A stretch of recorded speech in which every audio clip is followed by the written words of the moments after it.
heading home. Oh, he's out. He's gonna be out. Jordan Bryce hangs out. Trey Clifton right. Right back to Jack. Ball. Flips it over to first and still gets Alex Hart.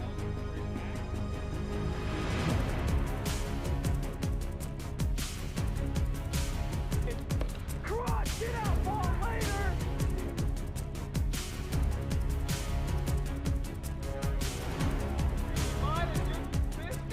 Got it, Rob, from Jordan Wright.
That's a fair ball.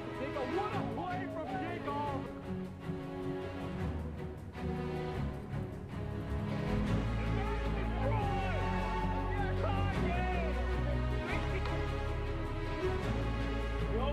Caught it wrong from Sam Thomas. He'll throw over to first and double him up. That's it, play down to third base by Peter Mason. Great play from Peter McNeil.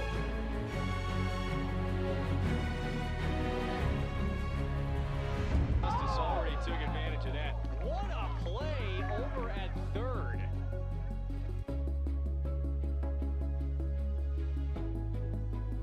He's heading home. Oh, he's out. He's gonna be out. Jordan Bryce hangs out. Trey Clifton right. Right back to Jack. Ball. Flips it over to first and still gets Alex Hart.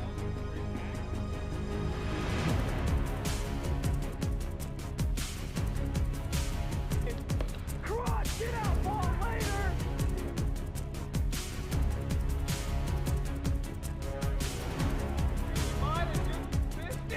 Got it, Rob, from Jordan Wright.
In play, that's a fair ball to Jake. What a play from Jake Oliver.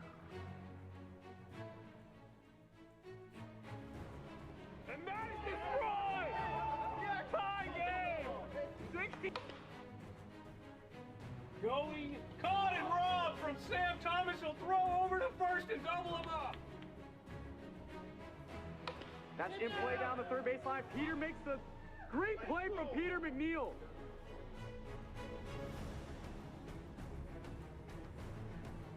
Justice already took advantage of that. What a play over at third.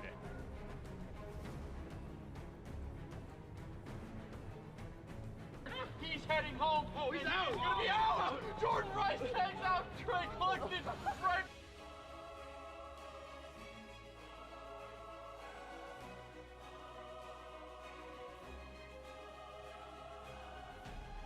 Ground ball right back to Jack. On the ball. Flips it over to first and still get Alex Hardy.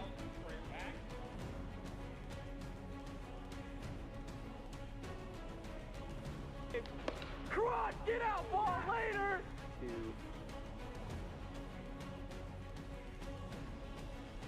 And he might have just missed it. Caught and robbed from Jordan Rice.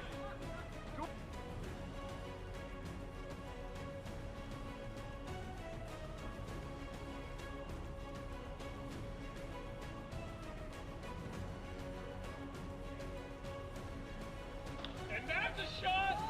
Zach Hall, what a play!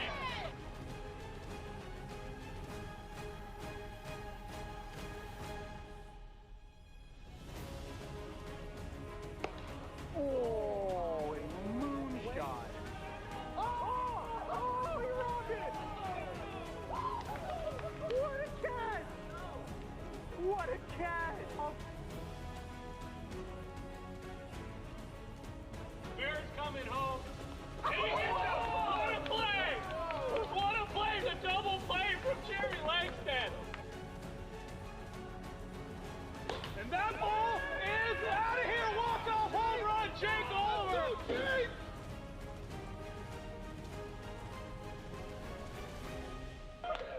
He's amazing home. I don't know if I like it. Oh! Down. He got him. Oh my God! He crossed the plate before he was there.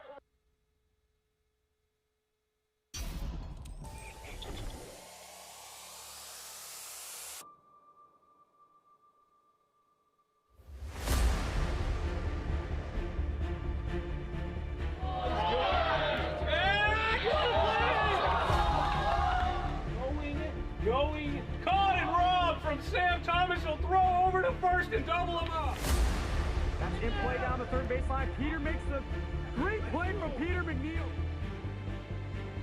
Oh! Philip Rosenbach walked off the season.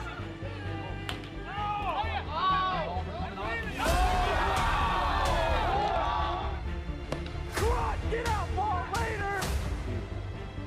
And that ball is out of here. Walk-off home run, Jake Oliver. That ball's in play. Going back, keeper can.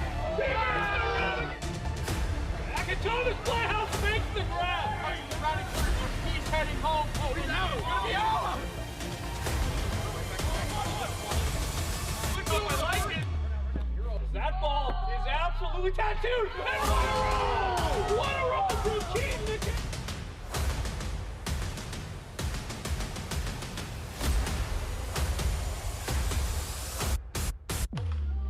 Flared up. What a play for Peter McNeil.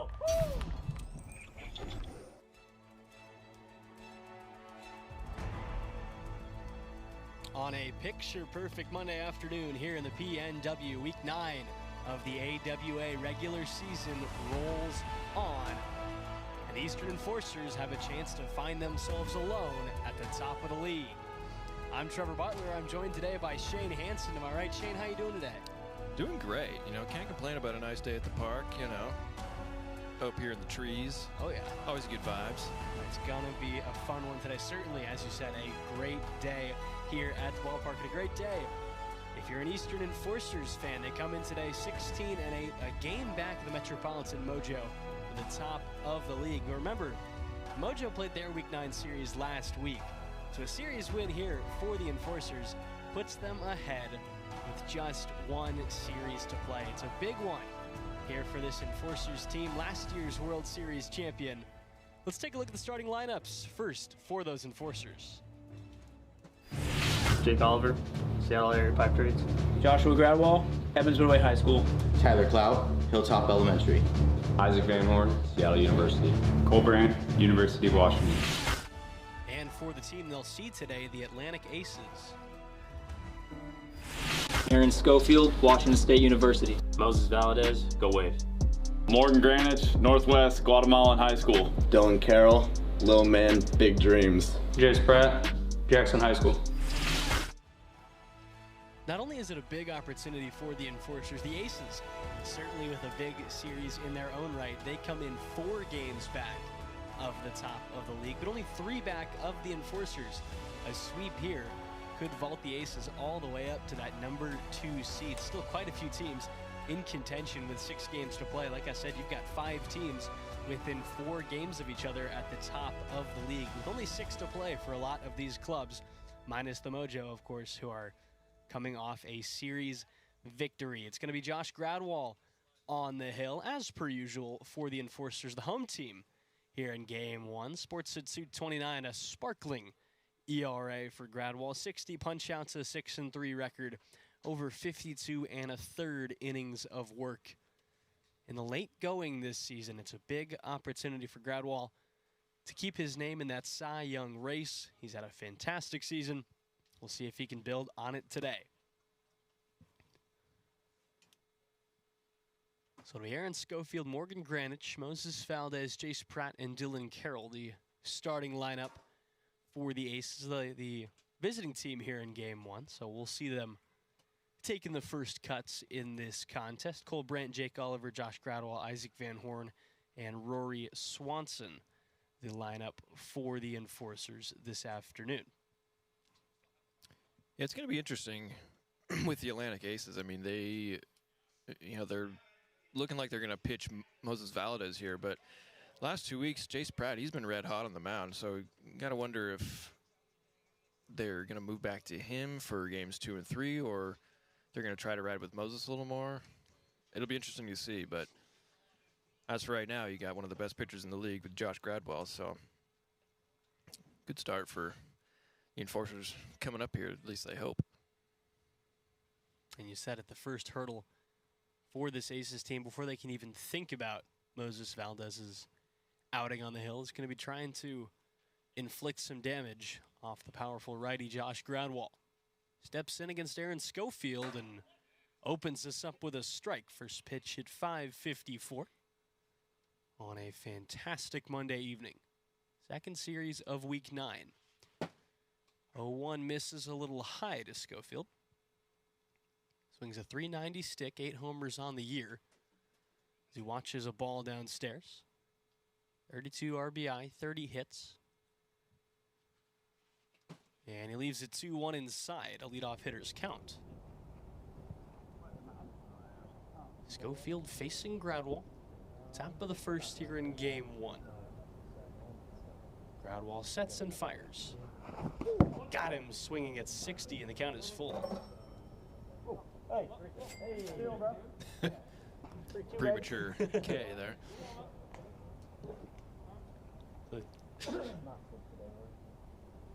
Count full, 3-2, the payoff. This time he gets him swinging 57, and down on strikes goes the leadoff man Schofield, and now you can roll the sound. Cashing in, leadoff punch out is Josh Gradwell, and there's one away. Yeah, you know, it's interesting with Schofield. I mean, he's obviously known for his defensive ability. I mean, a Gold Glove winner, but this year it's really at the plate where he's made his biggest impact. But obviously not the start they wanted there, but, you know, it is early, and like we were saying earlier, it's Josh Gradwell. It takes a minute sometimes to get a good look at him and figure out what you're doing. Got a brief delay here. Jack Playhouse is on the field scooping something up. Oh. Uh-oh. A coyote present, maybe? Certainly less than ideal. Oh, wow. Wow, there's a lot of it. One count. Grounds crew.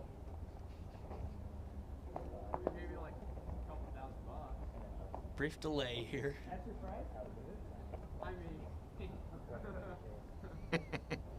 Candidate for one of those MLB's funniest delays videos. Like Oh, the yeah. time there was those bees in the Angels dugout, and they had to bring or maybe the Diamondbacks dugout. Or the Raccoons were on the field. Oh, that's all time. So Morgan Granage will step in here with one away. Top of the first as we get back from that brief delay. 1-0 from Gradwell, drops in at 58. Happened to me in real life one time with a raccoon. Really? Yeah, came in left field. And 1 speed checked at 61. So you had a run-in with a raccoon. yeah. Interesting. 1-1 again. This time in at 59. I was at the University of Washington baseball field. There's the swamp back there. Gradwell's 1-2. Outside. That's hard to see. So they just ran in. From left field, yeah. Just climbed over the fence and How about that? said, hey, what's going on, guys? 2-2, just catches the high outside corner. Down looking goes Granich for the second out. Hard as fuck to see. Back-to-back strikeouts, one swinging, one looking for Josh Gradwell here in the early going as Moses Valdez steps in a battle of the pitchers. Valdez, a .273 hitter on the season, 4 homers, 21 RBI, 15 hits. As he sets up shop here with 2 outs in the top of the first. Takes the ball inside. Now, I can't say I've ever experienced any really too wonky delays. Yeah, that was pretty much the only one for me other than, just rain delays, but that's typical. Stairs ball 3. We had a rain delay this past season at Oklahoma State where they ended up actually suspending the game. Oh, yeah. 3-0, popped foul. And so I was sitting up in the visiting radio booth and I had my weather radar app and I was trying to play weatherman for 2 hours while this is upstairs, a 5-pitch walk and the first base runner allowed by Josh Gradwell. Valdez takes a 2-out walk. Yeah, I was trying to give, radar. I'm sitting up there with my partner. I'm like, yeah, looking at the radar, it's not looking great. So we ended up playing 15 innings on that following Saturday. Yeah, that's brutal. Yeah. At least you weren't on the field having to run around. And Yeah, that's true. Yeah, But still. And that was that's a natural grass field, so I don't envy the grounds crew. Pratt swings at the first pitch, grounded over toward short. Throw to first is up the line. Valdez will take off for third. It's out of play. It'll be second and third with 2 outs.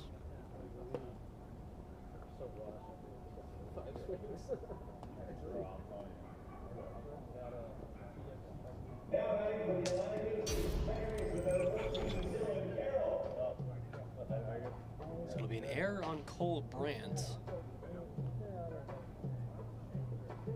And it's runners on second and third with 2 outs for Dylan Carroll, who takes a strike here.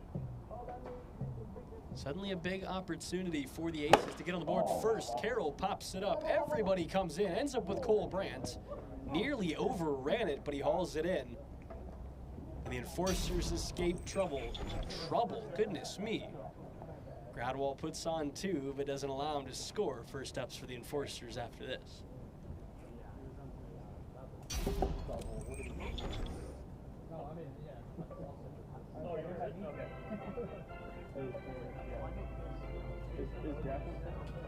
Hey, we're gonna kill our DH. Can you do that? Yeah, he hurt his wrist. He hurt his wrist. Oh, he did? Yeah. Also, Jace is going to start pitching for the Aces combo. Okay. Yeah. Yeah. Yeah. Roy hurt his wrist, so he's going to sit for a game. Till he needs.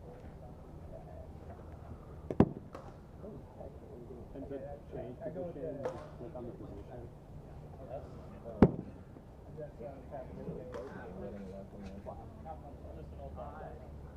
It was good. That was that exact thing is what we talked about pregame.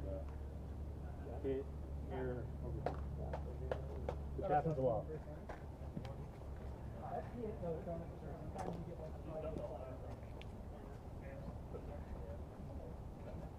Trevor, show them how to switch the position. Oh, yeah. Yeah. Good.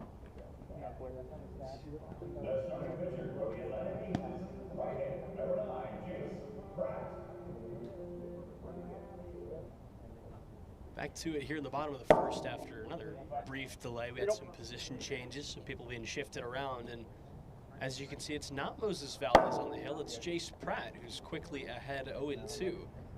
Spins a 3.04 ERA, 59 strikeouts, 5-4 on the year as Brant taps up foul, and he's been on fire these last few weeks. As he's ahead 0-2 here. Yeah. Now back toward us. Pratt's already spun a couple of no-hitters on the year. He's been lights out. That's tapped foul. 62 anyways. Wouldn't matter. He's still behind, or he still has Brant behind 0-2. As he rocks and deals up and out. Yeah, you're good. Brant trying to work the count a little. Pratt already up to 6 pitches as he gets Brant swinging. Quick first out, down on strikes for the leadoff man, Cole Brant. So we had both team captains approach us between frames, Aaron Schofield and Jake Oliver. Schofield, of course, letting us know that Jace Pratt was going to toe the slab today, at least here in game 1. Oliver informed us that Rory Swanson, the DH, will be sitting for this first game. He hurt his wrist. As Oliver chops this one over toward first, Carroll steps on the bag, close play. Looked like he was just in time, but we'll have to take a look. I don't know, that was bang bang.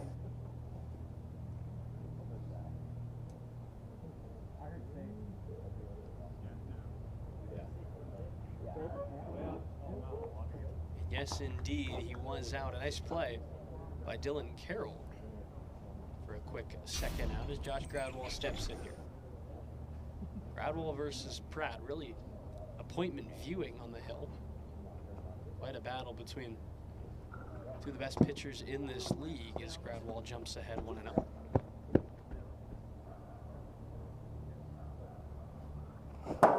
And takes a healthy cut here. Even 1 ball and 1 strike. Ow. Oh, weird. Game 1 of this 3-game series. Enforcers looking to find themselves back atop the league as this one's grounded to Schofield, underhand flip to Carroll. And a 1-2-3 bottom of the first, scoreless after the opening frame of play here in Edmonds.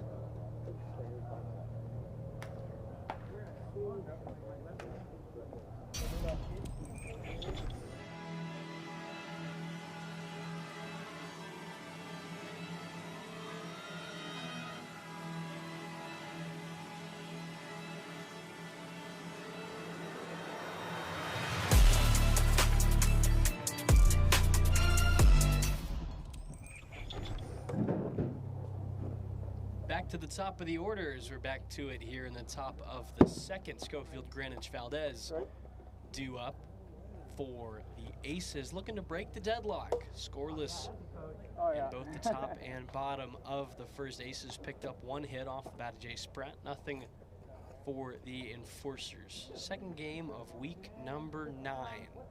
Both teams only have 1 series to play after this one. This season's gone by fast. It has. It really has. That's crazy. Josh Gradwell sets up on the hill again and misses just up and outside. I feel like I just got back. And I looked at it the other day. I've been back for a month and a half. It's 1 out, misses low. I was going to say, it was like, what, early June? Something? Yeah, June 7th. Okay. It's low and outside. So you were back on 6-7? I was back on 6-7. My sister graduated on 6-8, so. Good for her. Yeah.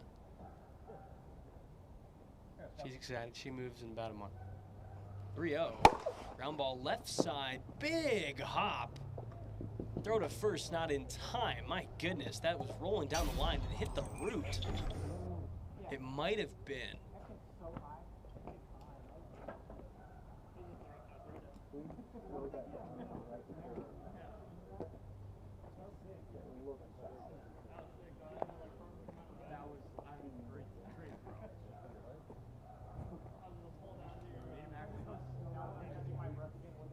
It was a foul ball. Foul ball? Yeah. Oh, foul ball. Let's go. Great play, though, Jay. Did it hit the left side road? Yeah, it like rolled. It literally hit like the far left side of the roof. I'll tell you what, that thing looks huge right now. Yeah. I've never noticed. Golly. So we took a review. It is a foul ball. It hit the far left side of that root, and that root, to the point that Josh Gradwall just made, it looks gigantic right now. I mean, that was a big-time hop. 3-1 inside. Schofield will take first anyway. In a much less exciting way. Ball don't lie, I guess? That was a great throw by Jake. It was a fantastic throw. I mean, I don't think I've seen a ball bounce that high. At least a wiffle ball. I mean, that's a perfect set of circumstances right there. It was really good for us. You hit 1 and 2. So 1 on with nobody out, top of the second here in game 1. As Granich got mixed up right there and just barely goes around. Gradwall's 0-1. Drops in at 57. Was it 1-1 or 0-2? 0-2. 0-2. So Granich behind 0-2. Nobody out, top 2. Pop up right side, hooking foul and onto the roof of the fire pit. I think I've called that about 7 different things. I've called it the fire pit, called it just the seats, the sitting area. I think I called it a mezzanine at one point. The cabana. I like that. The Oasis. The Oasis. That's pretty good. 0-2 again. Up and out.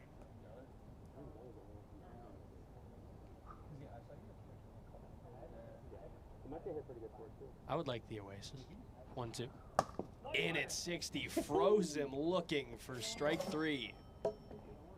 I mean, is it accurate? No. But does it sound nice? Yes. Well, today's going to be the day that I'm going to throw it back to you. Wonderwall, Oasis. I tried. I try. Oh, I got you. Thank you. 1 out for Moses Valdez. Runner sits on first. As he pops one high into left field, Brandt is underneath it. Schofield thought about taking off. Brandt's going to take him all the way back to first. He threw and he hit the bag. Hold on a second. That might be an all-timer. I think he was safe, but yeah, he was safe. I mean, just a split second away from an all-time throw right there. That was almost really amazing. So 2 down for Jace Pratt now. As Gradwall delivers and misses up and out. A lot of break on that one. Now the 1-0. Foul the other way. What did you say that Wonderwall? Never. 1-1 on the way, in at 59. Watched for strike 2. Gradwall trying to strand Schofield at first. Rocket fire, in at 59, got him swinging. Down on strikes goes Jace Pratt, and we're still scoreless as we head to the bottom of the second.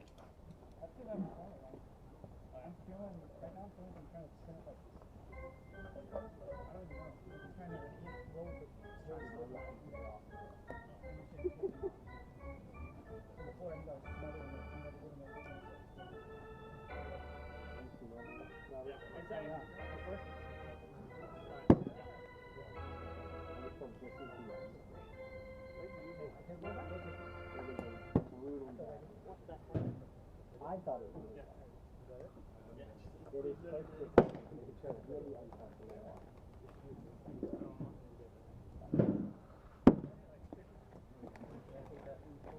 So back to work for Jace Pratt after an 11-pitch bottom of the first. He'll step back in, still in a scoreless tie.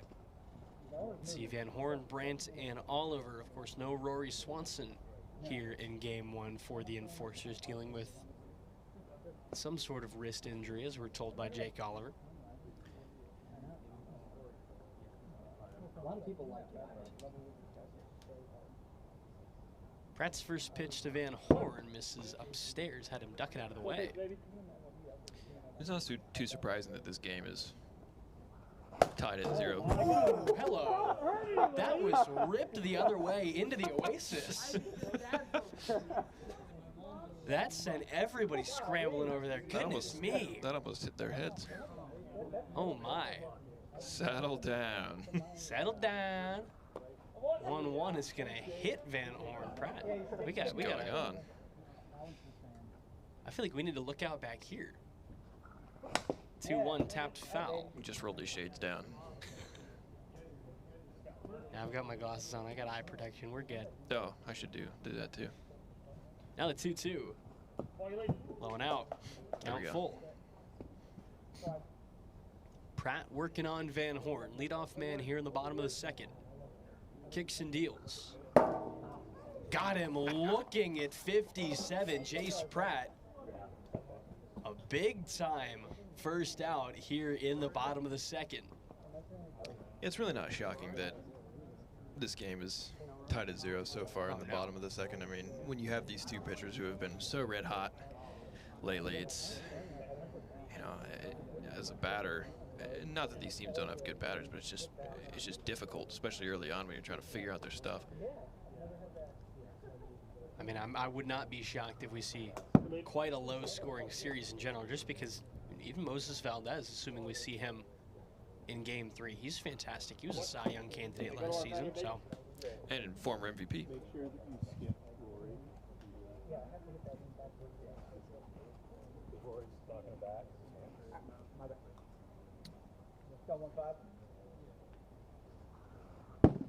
In for ball 3 right there. Cole Brandt looking to work a 1-out walk. As Pratt misses inside, he'll do just that. Good AB. Let's go 9. Have yourself a day, huh?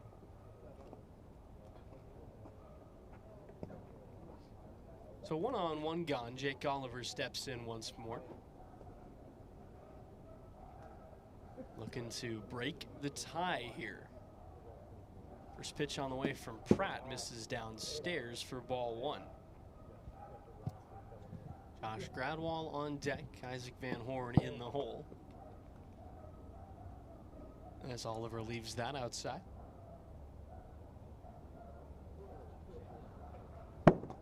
Upstairs, 7 straight for Jace Pratt out of the zone. As that's down low, ball 4, and back-to-back 1-out walks have the go-ahead run sitting on second with only 1 away.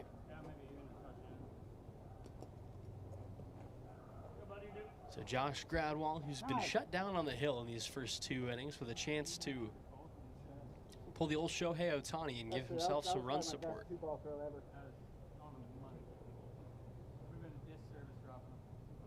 Base hit here could score Brandt. That is an unbelievable off-speed. Gradwall went ducking out of the way, and it knuckled back into the zone. Now the 0-1 from Pratt, low and outside.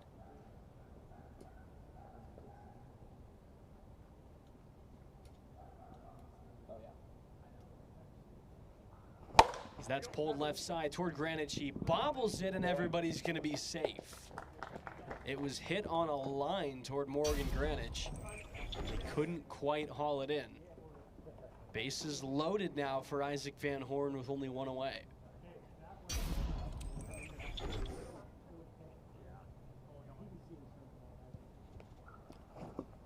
As he takes a big cut at that first pitch and falls behind 0-1. Van Horn with a prime opportunity, drives it left side. That's going to score 1 run. Here comes Oliver from second. Throw in, not in time. It's cut off by Carroll. And a pair of runs are going to score off the bat of Isaac Van Horn. Yeah, that was a great piece of hitting right there in the deepest part of the park. Just what you need to get something going here at the bottom of the second. Absolute textbook, and breaks up the no-hitter. There's a jam sandwich over toward Greenwich, who sidesteps over toward it and makes the play for the second out. Still 2 runners on here for Jake Oliver.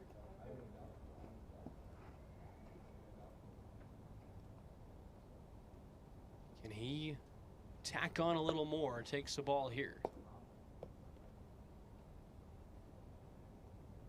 Gradwall sits on third, Van Horn on second. Nice job dropping the bat right there from Jake Oliver. That one was breaking back in. Could have easily been tagged and been a foul ball. He takes this one for a strike. Enforcers lead at 2-0 now as that breaks back in and we're all square.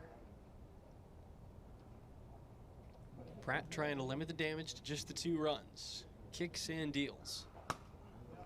It's off the end of the bat.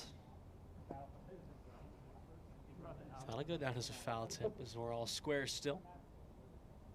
Pratt comes home and it's ripped foul off the tree. It's the Aaron tree. Stay 2-2. A good battle brewing here between Oliver and Pratt. Jake Oliver trying to add on some more insurance. Jace Pratt trying to slam the door here. The 2-2 again. Froze him for strike 3 at 57. How do you hit that? Goodness me. That's a good question. Aces need a pair to keep this one going. 3 to take the lead here in game 1.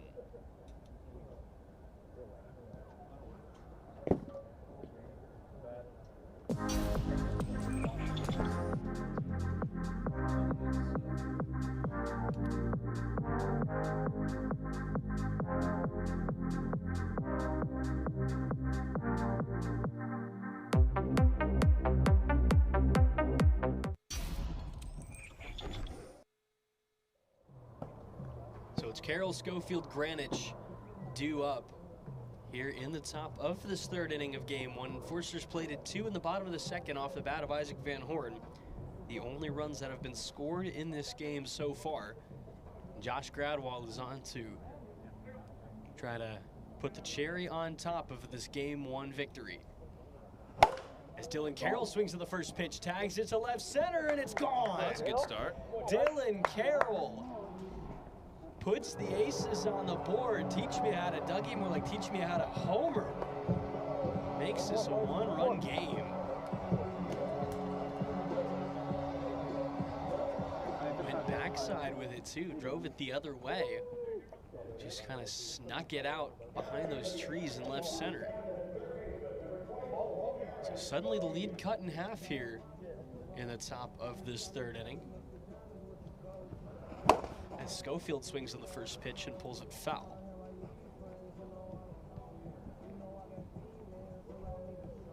Both wrong with a strikeout and a walk. He's frozen by 56 here. Dylan Carroll is running out and he's doing the scuba out there in left field. 0-2 to the top of the order. Schofield up and out for a ball. Representing the tying run now. This was flared the other way, and a nice grab by Isaac Van Horn. On a line for the first out.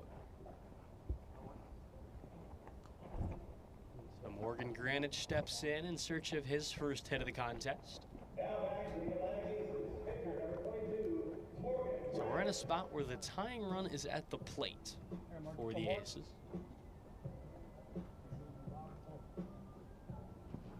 First pitch to Greenwich, up and in for a ball.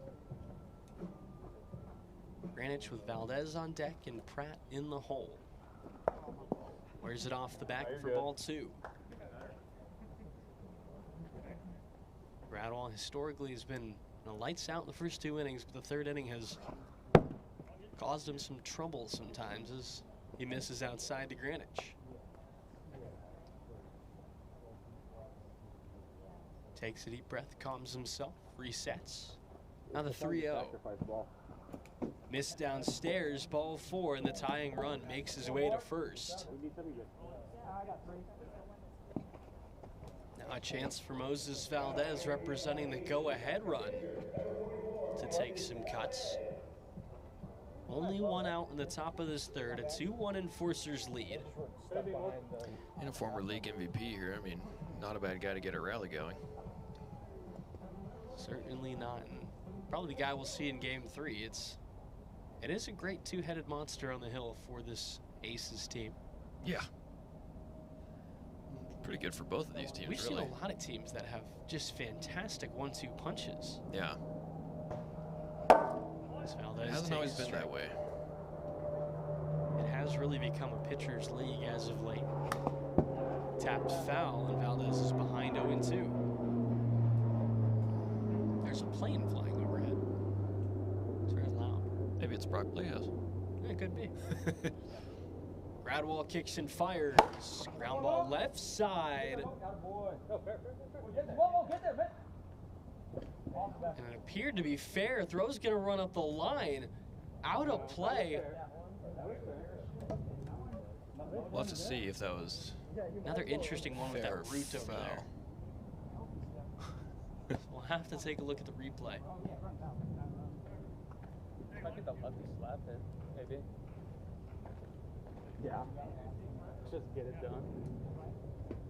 It went over the bag, so as long as it was in fair territory when it bounced, it would be considered a fair ball. Fair ball? Fair ball, man. Fair ball. So it'll go down as a double, and the go-ahead run moves to second. 2 on, 1 gone for Jace Pratt. Top of the third here in game 1. Swings on the first pitch, chops it the other way. Pratt with Carroll on deck and Schofield in the hole. 0-1 from Gradwall. Foul back again.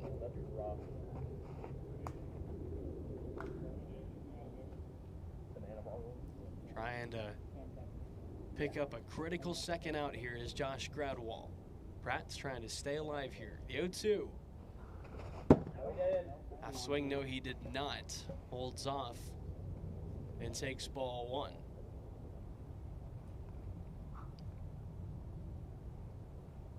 Gradwall resets again. Now deals home. Tap foul. Pratt stays alive. What a huge spot here in game 1. Aces trying to climb out of 4th. Enforcers trying to put themselves level atop the league. The 1-2 grounded the other way. Here comes a throw home. Close play. It looked like he might have got him as he goes crashing into the hot tub. I don't know about being that. It was close. It was close. Just a fantastic heads-up play over at first.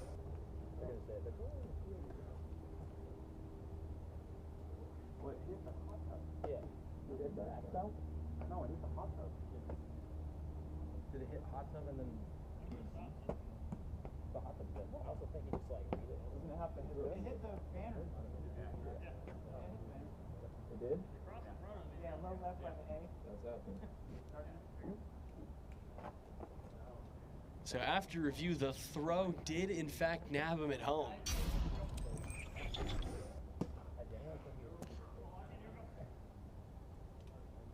So it's runners on the corners with 2 outs now for Dylan Carroll, who takes a ball. Fantastic play at first by Isaac Van Horn to come up firing, knew to go home rather than taking that force out at first, as Carroll rips it foul down the right field line.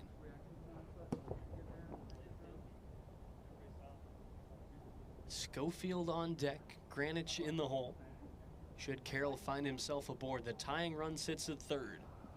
1-1, pop up on the infield. Gradwall comes on and makes the play. The Aces threaten in the 3rd, but some fantastic defense from Isaac Van Horn puts the finishing touches on a Game 1 win for the Enforcers. I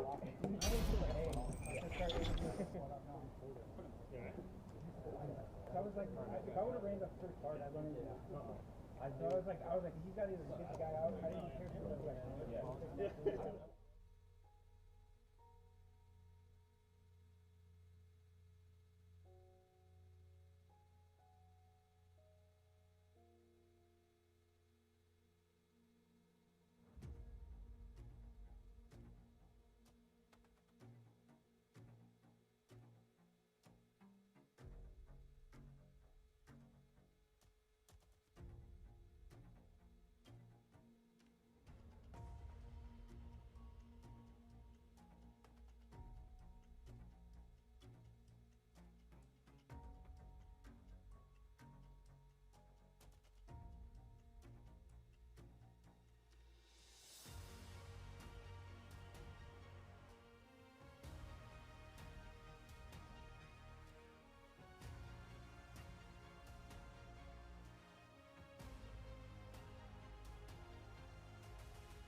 After making that fantastic defensive play to nab Morgan Greenwich, Roberts with Isaac Van Horn.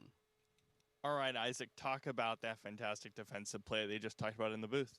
Yeah, I mean, I knew that was my play. If ball was hit to me and I was charging on it, I had to go home. I know I have, runner at first that I could potentially tag, but that's a tough play to make on that tag, so I just got to go home with it, and it worked out.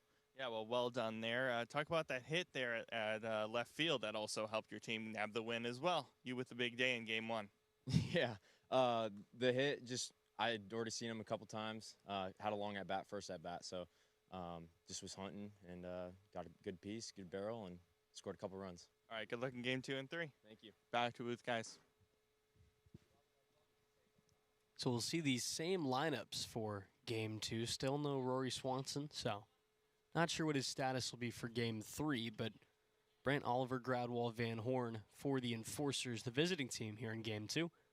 And Schofield, Greenwich, Valdez, Pratt, Carroll, the lineup for the Aces. And once again, Josh Gradwall versus Jace Pratt on the hill. Standings update. Enforcers now at 17-8. So they move to the top of the league. The Mojo hold the tiebreaker over them. They won a series against the Enforcers early on in the season. The only time those two teams have seen each other. So the Enforcers need one more win to secure themselves the top seed heading into the final week of the season. Yeah, I mean, we know these teams are both certainly capable, having, they've won the last 2 World Series, so, yeah, the rosters are largely the same, so, yeah, definitely teams to consider when we get into the postseason here. So we'll reset it here for Cole Brandt as we get things started in Game 2. Enforcers looking to take a series victory as that one ran in and hit Brandt before finding the zone. So the 1-0 from Pratt will miss inside. Brandt swinging a .446 bat on the season, a pair of homers and 24 RBI coming into today. As he wears that one off the back of the neck, and he's ahead 3-0. Just be careful with Cole. Oh, people. Brandt trying to take a walk, and he'll do just that on 4 pitches. Lead off free pass gets the Enforcers in business here in game 2. Shane, you spent some time with the Enforcers last season. Played some contests with them. What was that like? With the Enforcers? Indeed. Well, you know, I was going up against Peter McNeil and Jordan Rice, so, you know, hitting was a bit of a struggle. Two guys you might not want to see in your AWA debut. No, but, you know, I mean, when I played baseball, I was never like a pure contact hitter either. I was always more of like a guy that would get up there and just go, yeah, it looks good enough, and swing as hard as I could. Which, you know, I'd end up having like a 240 average, but then I'd hit a few home runs, and, you know. Pratt's payoff pulled left side. A lot of P's right there. It's bobbled by Granich, and Oliver's in safely. What's fun you get here where the ball does all sorts of crazy things. It's a little difficult. I'm sure. So 2 on to start this thing off here in game 2, and Josh Gradwell's got a chance to give himself an early cushion on the hill.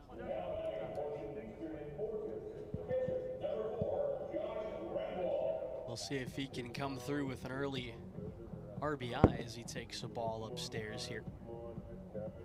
Van Horn on deck, Brent in the hole. Big cut there from Gradwell.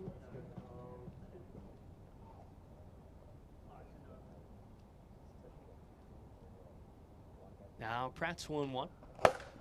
Sent back up the middle. Schofield comes over. He can't make the grab. The bases are loaded. Everybody moves up 40 feet. And it's sacked, jacked with nobody out for Isaac Van Horn.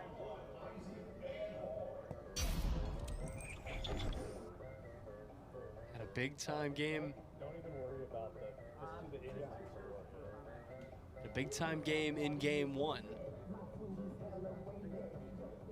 Can he come through here in the first inning of game 2? Takes a ball high.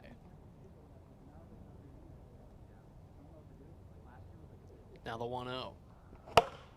Fouled the other way.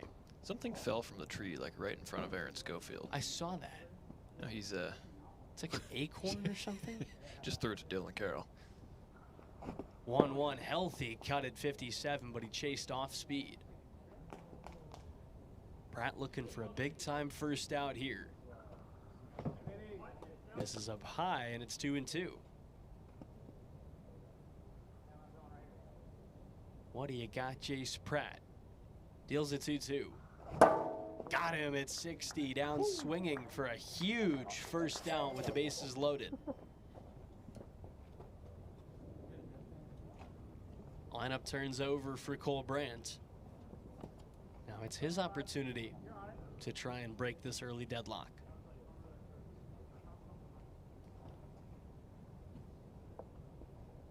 Jake Oliver on deck, Josh Gradwell in the hole. Pratt certainly hoping he doesn't have to see anything beyond Oliver's. That'll miss upstairs.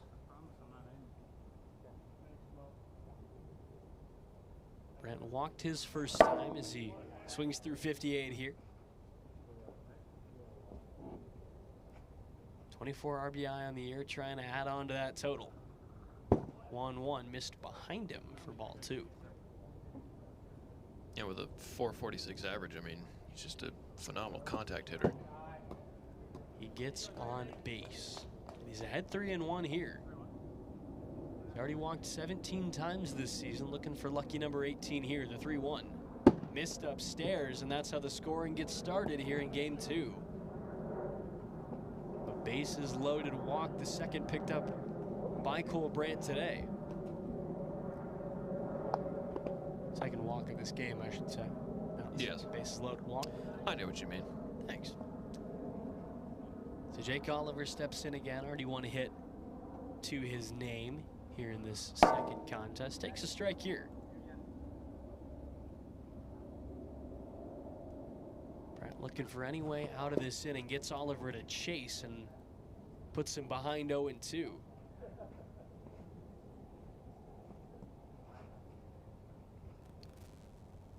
Pratt trying to get out of it. The 0-2 missed inside.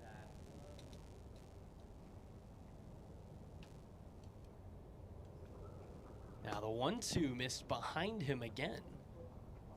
Apologies for the buzzing. Got that figured out real quick. Pratt's 2-2. Missed up and in, buzzed the tower, and the count is full. Pratt rocks and fires. The payoff. Missed in the dirt, and on back-to-back bases loaded walks make it 2-0. Now it's back to Josh Gradwell. Still only one out in the top of this first inning of game 2. Enforcers took game 1 2-1. Gradwell looking to extend this lead even further as he watches a strike here. It's a patient Enforcers club. They'll take their walks as that misses in the dirt, and we're kind of seeing that as evidenced here. Everybody working the count. Pratt already north of 30 pitches as that half swing he leaves it. That's up there with Jordan. Nice job of slamming on the brakes there for Josh Gradwell.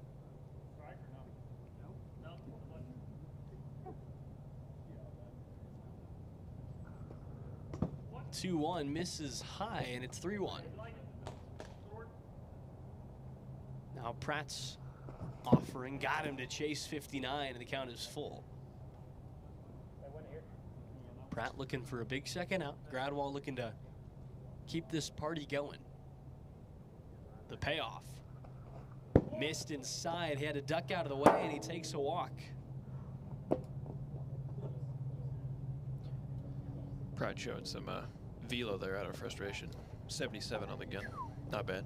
Not too shabby. The walk plates another 3-0 now the score.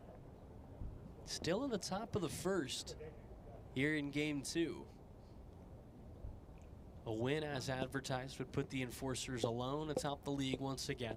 You ever seen DJ Oliver throw the wiffle ball as hard as he can? I have not. It was like 91. What? It's unbelievable. Which is just ridiculous. It's ridiculous. Van Horn swings through 57 to open up this at-bat. Searching for his first hit of the day, or of the game, I should say, as that's a whole lot of break on that one. Drops out for strike 2. Pratt looking for the second out. Deals the 0-2, and it's tapped foul.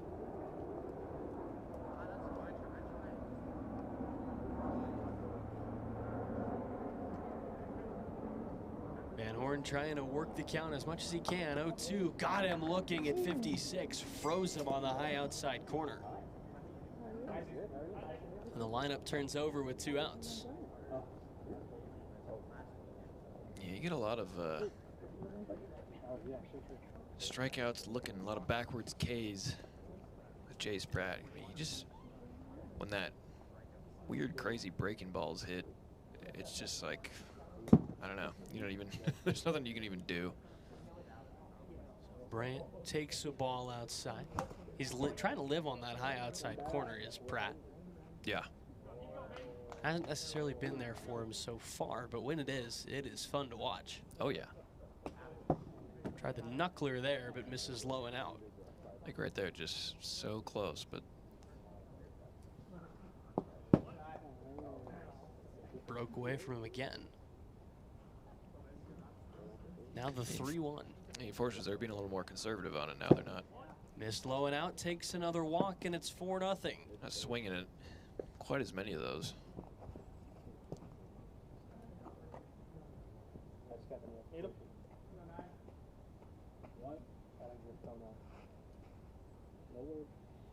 So it's back to Jake Oliver in a 4-0 game now, who watches a ball up high.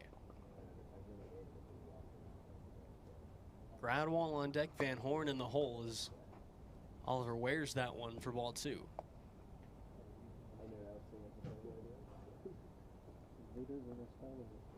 Pratt deals and finds the zone at 58. Jace Pratt already up to 47 pitches. This is 2-1, misses down low for ball 3. Working a 3-1 on Oliver. Pratt deals. And misses inside. Another 2-out walk, and it's 5-0. Everybody going station to station here in the top of the first as the Enforcers are a run away from hitting the run cap. So we'll see if Josh Gradwell decides to swing away here. Well, you might as well. Why get 6 runs when you can get 9? True. Either way, this will be the last at-bat of the inning. Will indeed, with 2 outs. So we'll see what Gradwell opts to do. If they say, we're good with the 6 or we're playing for 9. Or they get an out and it's 5. True. First pitch misses low and outside.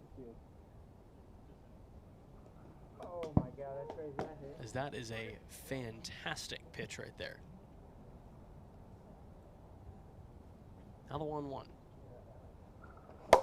Pulled left side over the foul pole and gone.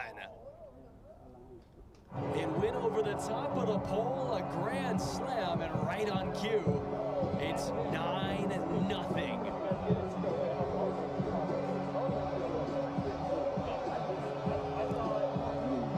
Spoken into existence. Yeah, right on cue. He just wrapped it over the top of that foul pole. Aces are trying to argue it was foul, but it just hooked to the inside, so that'll end the inning. A 9 spot for the Enforcers. Josh Gradwell with lots of cushion when we get back.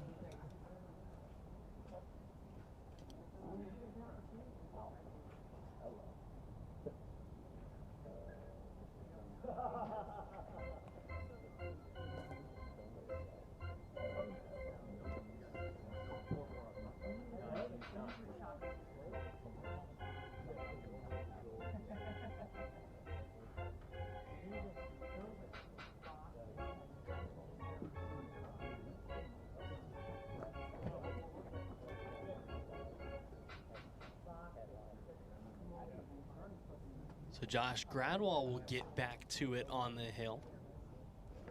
His first inning of work here in game 2, and certainly pitching with quite a lot of comfort. A 9-0 lead. Thanks in part to him. He just clubbed that grand slam. Thanks in large part to him. Yeah, honestly. He's probably responsible for about half their runs. 9 runs on 3 hits for the Enforcers. But, you know, it's the thing about the AWA. No lead is ever safe. True that. It's like Alex Harden always says when he's up here. You can't win a game 10-9 without giving up 9 runs. Good point. I would think if I were the Enforcers, I'd feel a little more comfortable, though, with Gradwell on the hill. Oh, yeah. As his first pitch to Schofield misses up and in for a ball. Back to it, bottom of the first here in game 2. 9-0 Enforcers your score after they took game 1. Healthy cut right there from Aaron Schofield. One of the hardest hitting, or one of the hardest swinging hitters in the league. Holds off there on a ball that nearly joined us in the broadcast booth. I thought that hit the camera for a second. 2-1 drops in for a strike. Whew. Little shake of the arm for Gradwell. Takes a look home, comes set and fires the 2-2. Inside, and the count is full. Schofield trying to work a leadoff walk. The payoff does just that. Misses in the dirt. Leadoff man aboard here in the bottom of the first. Makes way for Morgan Granich now. Aces looking to force a rubber match in game 3.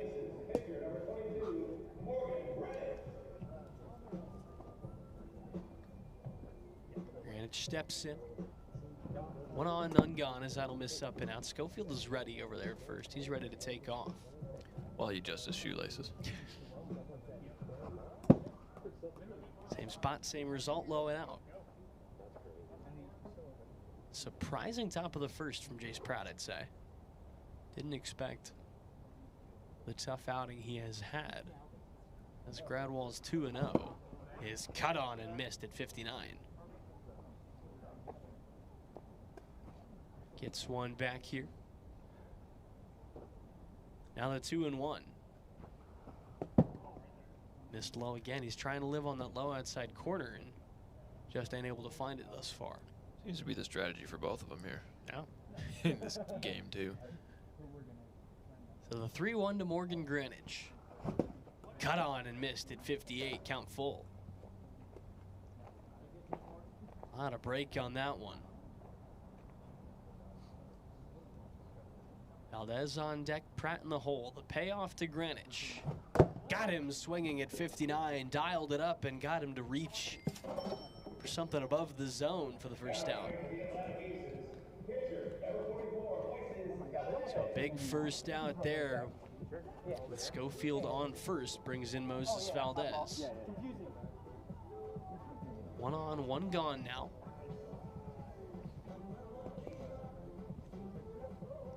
Gradwall gets himself a restock. Holds about 4 wiffle balls at a time. Does Josh Gradwall. Can get you in trouble if a ground ball gets hit back at you and you drop them and don't know which one to throw and play, but you know. We have certainly seen that on, a surprisingly large amount of occasions as that drops in for a strike back-to-back on the inner half for Josh Gradwall, who deals an 0-2. It's tapped foul. That's certainly a gamble you take, going for speed and efficiency. 0-2 again, tapped foul.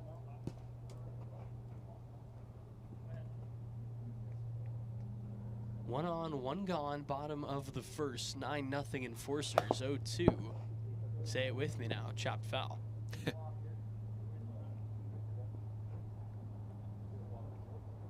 Nice battle shaping up here. I like the approach that Josh's cousin takes, Drew Gradwall. He just stuffs like 7 of them in his pocket. It's not a bad idea, as that's going to be in, but 62. Saved by the speed check is Moses Valdez. I would think that's probably the most effective way to go about it because it allows you to keep multiple on you at one time without the risk of... and they're deep pockets. Yeah. So still in an 0-2 count here. Gradwall delivers. And misses outside. Tried to slow him down. Now the 1-2. Got him swinging at 58 this time. He finally gets Valdez to bite for the second out.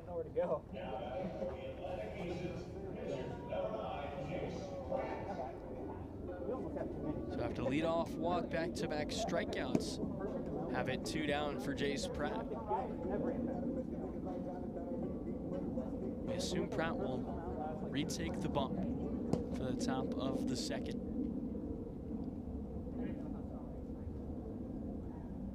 It'll be Van Horn, Brandt, Oliver due up for the Enforcers, as that's a healthy cut at 60 flat. Now the 0-1. Got him to chase 60 again. Pratt behind 0-2. Gradwall deals. And will miss up and out, gets one back. Dylan Carroll on deck, Aaron Schofield in the hole. Gradwall deals a 1-2 and misses outside. We're all square.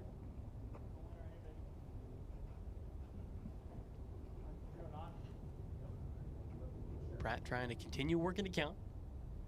Waits on a 2-2 and leaves it inside. Count full now. Nice job from Jace Pratt, working all the way back from behind 0-2. Now the payoff from Gradwall. Foul back.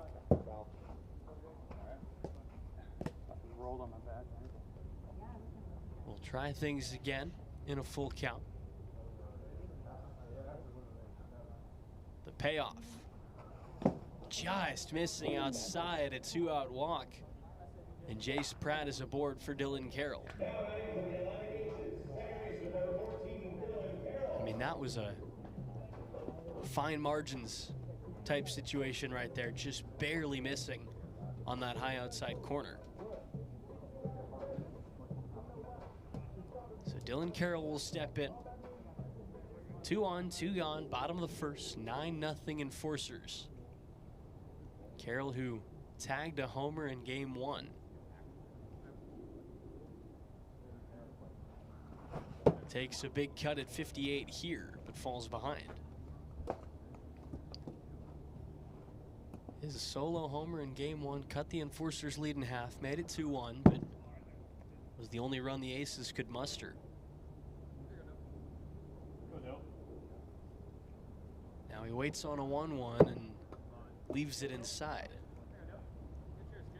Well, he definitely has an advantage. You know, as a lefty, if you have the power of the bat, it's a much shorter porch over there. See, he pulled that one foul.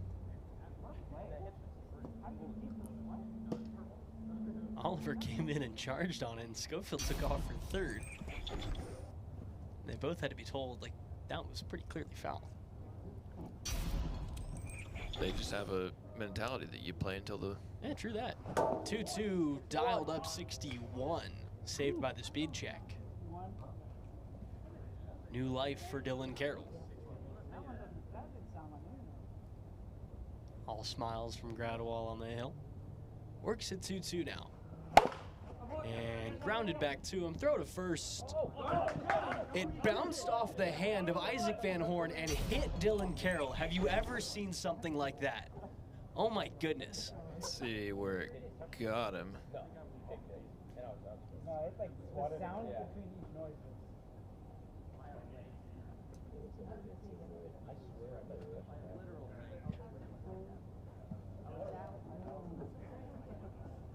Just an unbelievable play to end this inning and keep the Aces off the board.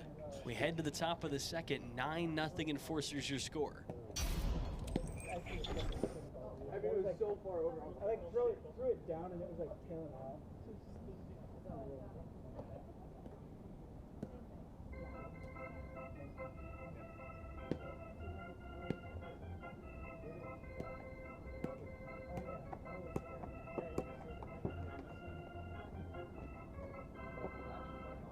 I'm moving. Stepping on the plate.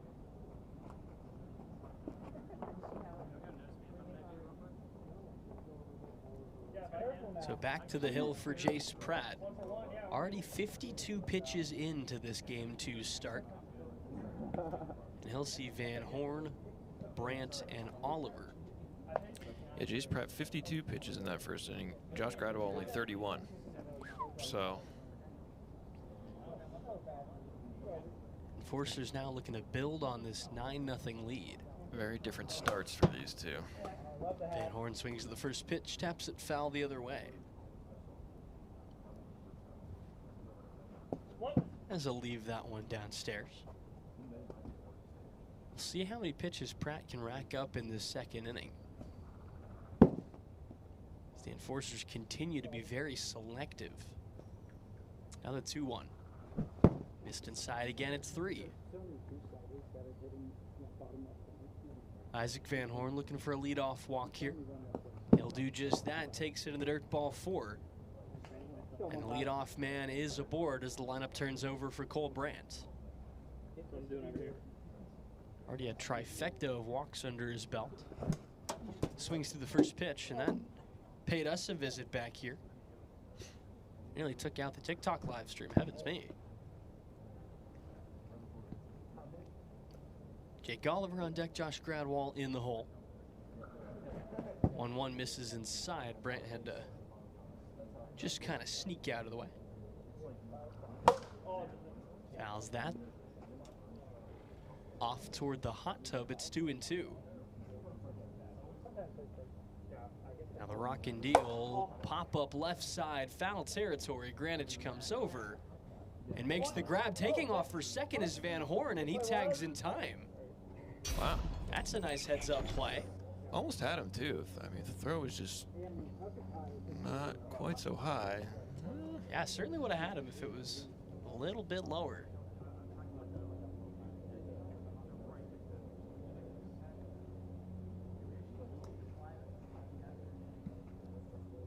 So in safely. Brant moves the runner up. Nice piece of hitting right there. A productive out, as it's called. Makes way for Jake Oliver. 1 on, 1 gone, top 2. Leaves the first pitch a little high for a ball.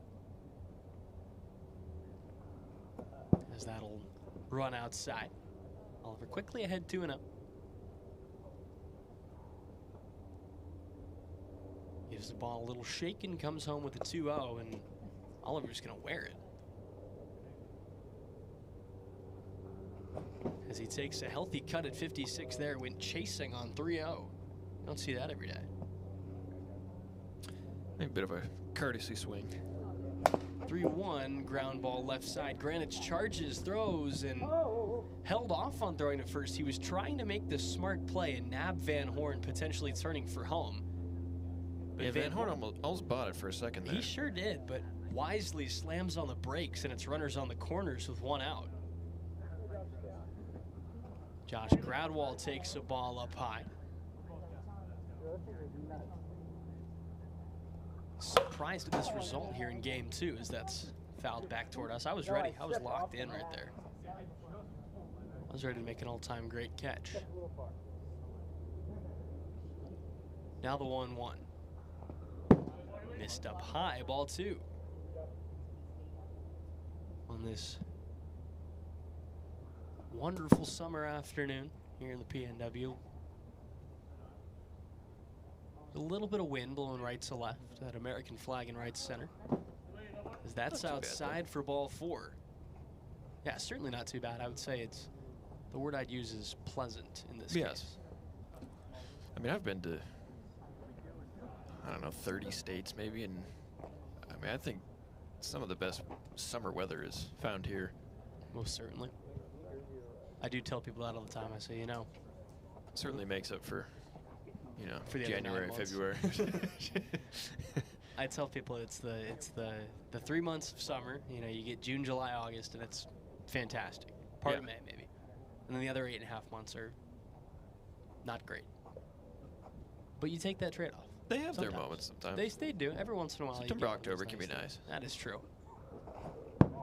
Isaac Van Horn swings through strike 1 here.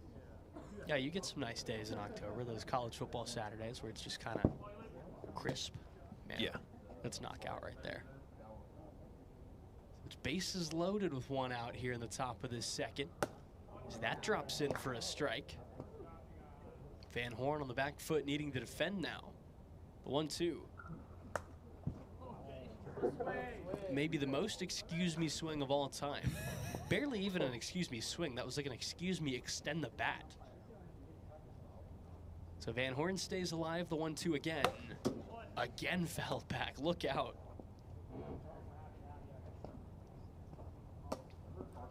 Isaac Van Horn trying to add on to this 9-0 lead. Let's go. Pratt resets at a 1-2 now. And Van Horn wears it off the back.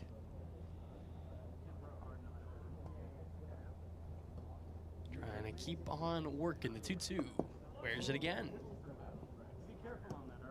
Pratt up to 79 pitches now.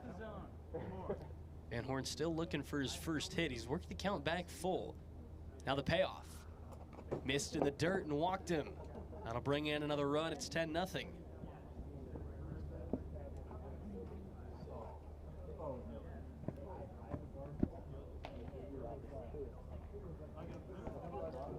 So bases stay loaded with 1 away. As Pratt, we'll take a look at this line. 1 inning pitched, 7 earned runs, 2 strikeouts, 9 walks. As Cole Brandt takes the ball here. And he's rapidly approaching 100 pitches in his inning and a third of work, as that's in for a strike. Catches that middle up part of the zone. 1-1 to the top of the order. Cole Brandt cut on and missed at 52. 10 runs on 4 hits thus far for the Enforcers. As Brandt fouls that the other way.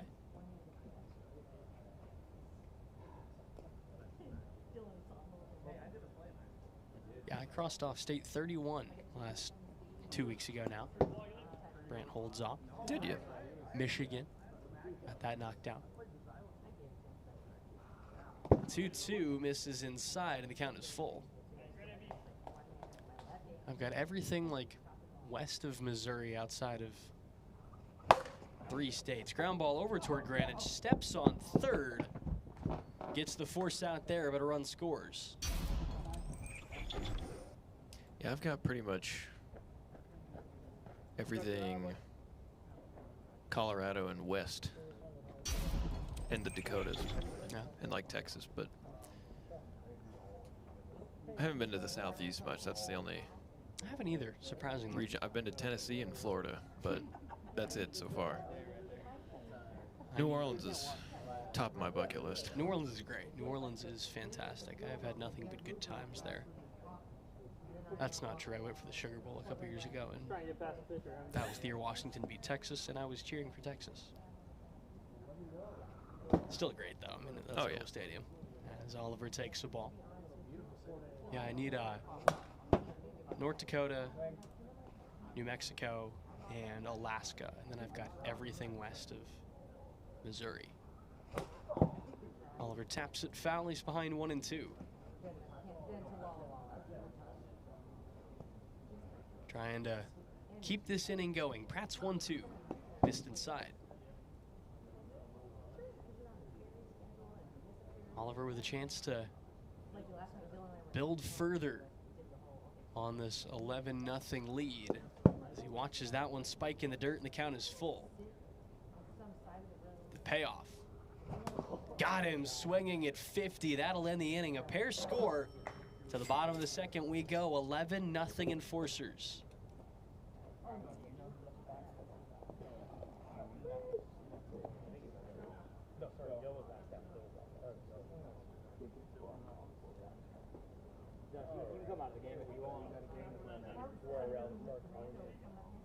Isaac, you want to like get on the bump? I mean, I can. You need a couple warm-up fields? I hear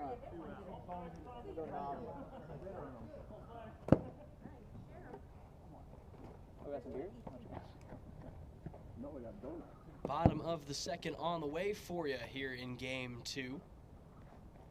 11-0 Enforcers your score as Josh Gradwell is back to work.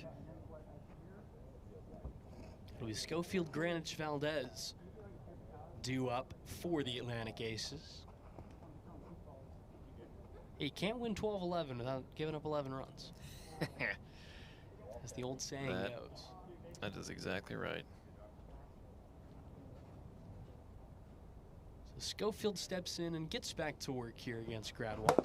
Swings at the first pitch and tags it foul toward the backstop. Top of the order, set to go to work. Schofield walked his first time up. We'll see what at bat number 2 has in store for him.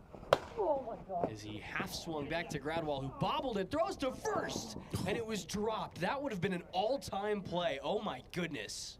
But it wasn't. But it wasn't, as Morgan Greenwich says. Is that kind of is that a double error? I mean, I don't think so. If Van Horn hangs on to that, that is a fantastic throw. The leadoff man, Schofield, gets aboard here in the bottom of the second and makes way for Morgan Greenwich. Gradwell's first delivery cut on and missed at 59. It's been an interesting season for Josh Gradwell, that's for sure. He's been dominant. He had Popcorn Gate a couple weeks ago. Found his. I forgot about that. I wouldn't necessarily. Would corked bat be the right word, or would corn bat be the right word? Probably corn. That's the debate. Yeah. Greenwich behind 0-2 here. And he just leaves it up high for a ball. But it's been an interesting season. Of course, he picked up the 1-game suspension because of that.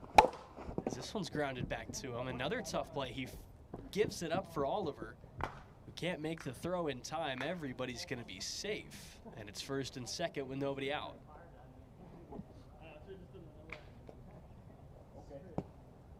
Still 11-0.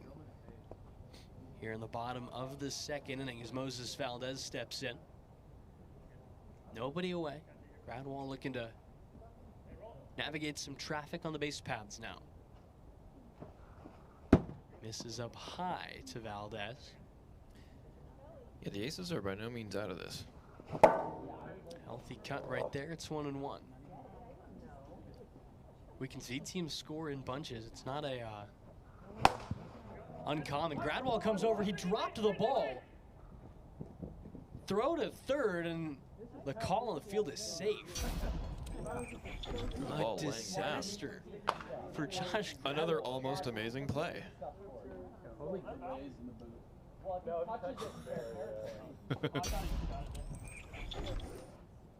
Everybody's safe again. But as Morgan Granich said, it was not. So it's bases loaded now with nobody out for Jace Pratt. We'll see if Pratt can pick up a big play of his own here with the bases loaded. Gradwall trying to reset here. That's tapped foul by Pratt. We had a game plan. Yeah, it's out the window. Pratt walked his first time up. As that misses outside, and the count is even 1-1. Out the window and you're losing by 12.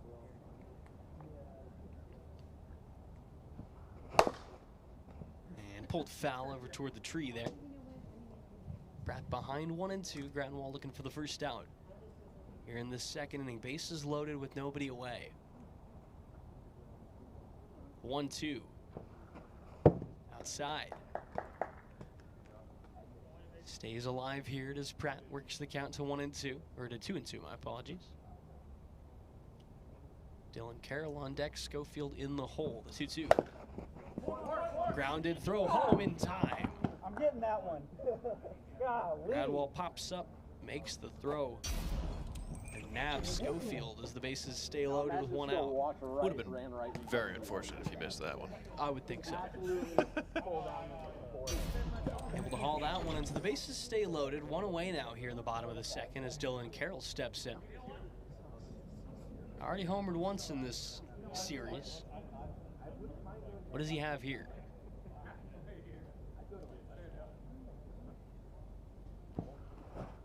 Takes a big cut at 58 for the first strike.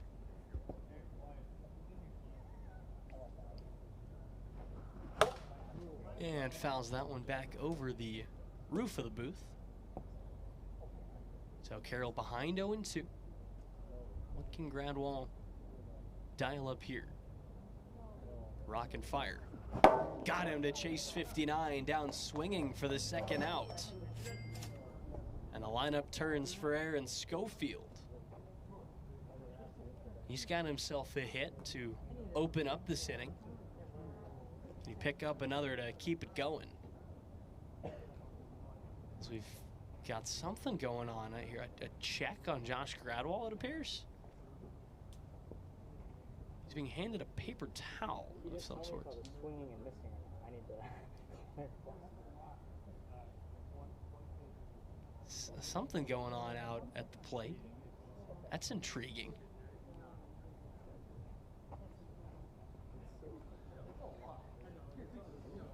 Oh, he's got something on that front arm. Interesting. So 2 outs here in the bottom of the second. Lineup turns for Aaron Schofield, who takes a healthy cut, but can't connect with 59. And now, rightfully so, he's going to call in the umpire for a check there. Yeah, there's something all over that left arm. It almost looks like chocolate sauce. Oh, my goodness. Somebody got into the magic shell before this start. Darn it. Get the hell out of here. And he's been told to go wash it off. I mean, that is unbelievable. That is just blatant. Maybe it's not chocolate syrup. Yeah, it might be hot fudge. Something else.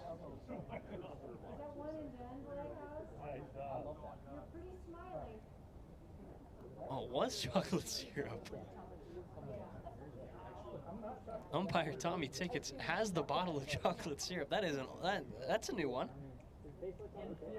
Josh is just full of surprises this year, He isn't really he? is. First the popcorn, now the chocolate syrup. I mean, someone's got to get him out of the snack cabinet before we start these games. Goodness me.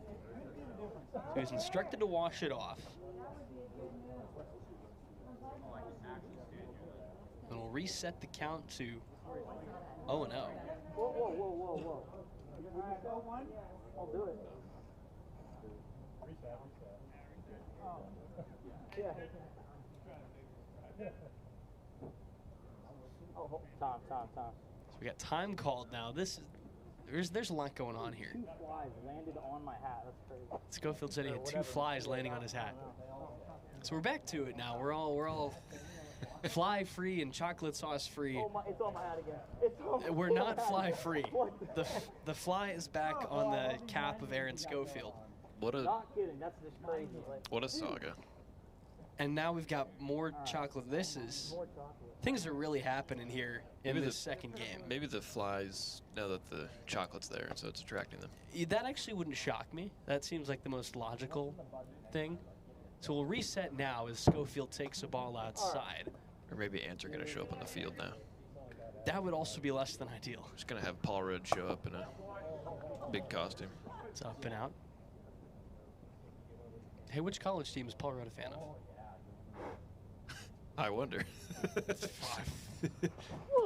Healthy hack right there, but he falls behind 1 and 2. You want to give me an answer to that? No, I know. Everybody knows he's a Kansas guy. He's a Kansas guy. It's a good choice. And same with John Hamm, right? Maybe. That's tapped foul. Rob Riggle's a Kansas guy. Also, voice of AWA Wiffle Ball, Trevor Butler, Kansas guy. Who's that? No kidding. 1-2, popped up. Van Horn comes on, and he dropped it in foul territory.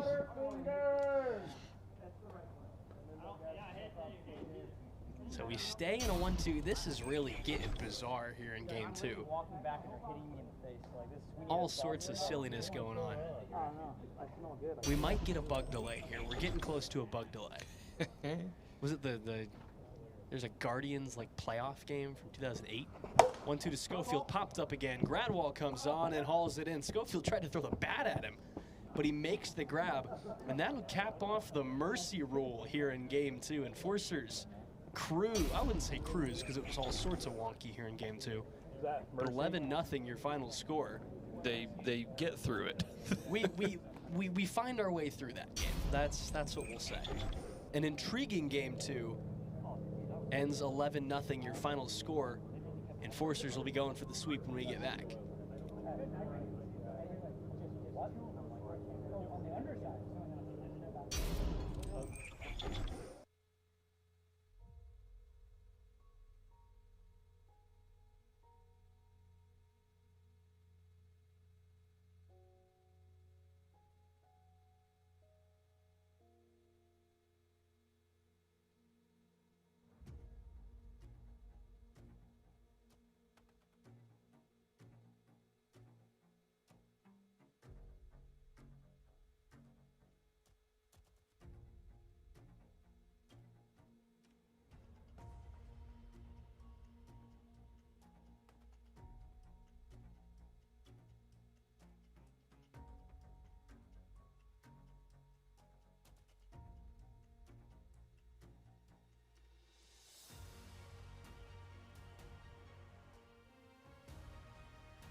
After another big performance on the hill, Josh Gradwell is with Robert. All right, Josh. Donuts, chocolate. What's happening? We're having a time tonight. You know, sometimes a Grand Slam warrants a little fun, so we're having some fun tonight. Did the chocolate help you at all on the mound? It's more of a, it doesn't help the pitches at all. It's kind of just like a taste factor. They thought something was going on, so it maybe the mental edge gave it to me. I don't know. Talk about that Grand Slam. Yeah, I mean, you might as well swing hard. I cleared the front hip pretty good, and somehow it stopped curving left over the tree and stayed fair. All right, well, good luck in Game 3. Thank you, brother. Back to the booth, guys. We got chocolate sauce, we got donuts, we got all sorts of treats for Josh Gradwell and the Enforcers, and can't say I've seen that before. The magic shell game, something like that. Is that what we're gonna call it now? Maybe he watched Wreck-It Ralph and got inspired by the whole Candyland. That's a good shout out. Good movie. I don't know. That's an interesting snack to have in between games. I've seen a lot of smoothie bowls. I've seen sandwiches. I've seen things of that nature. But donuts and chocolate sauce is certainly a new one. Yeah. Hey, I guess it works. I mean, I don't mind it's it, been though. dominant. I don't hate it. A little sugar kick you need. We're getting the final touches on before Game 3. Enforcers looking to wrap up a sweep in this series. It has been dominant thus far out of this Eastern Enforcers club. They have looked lights out. As Jake Oliver just threw a pitch 67 miles an hour.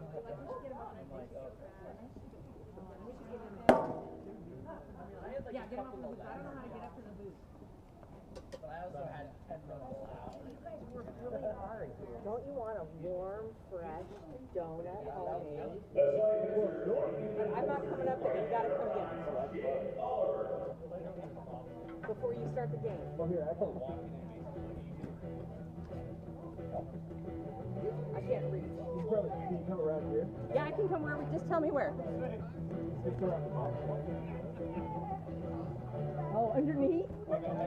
Oh, over here. I see it. Okay. I didn't even know where it was.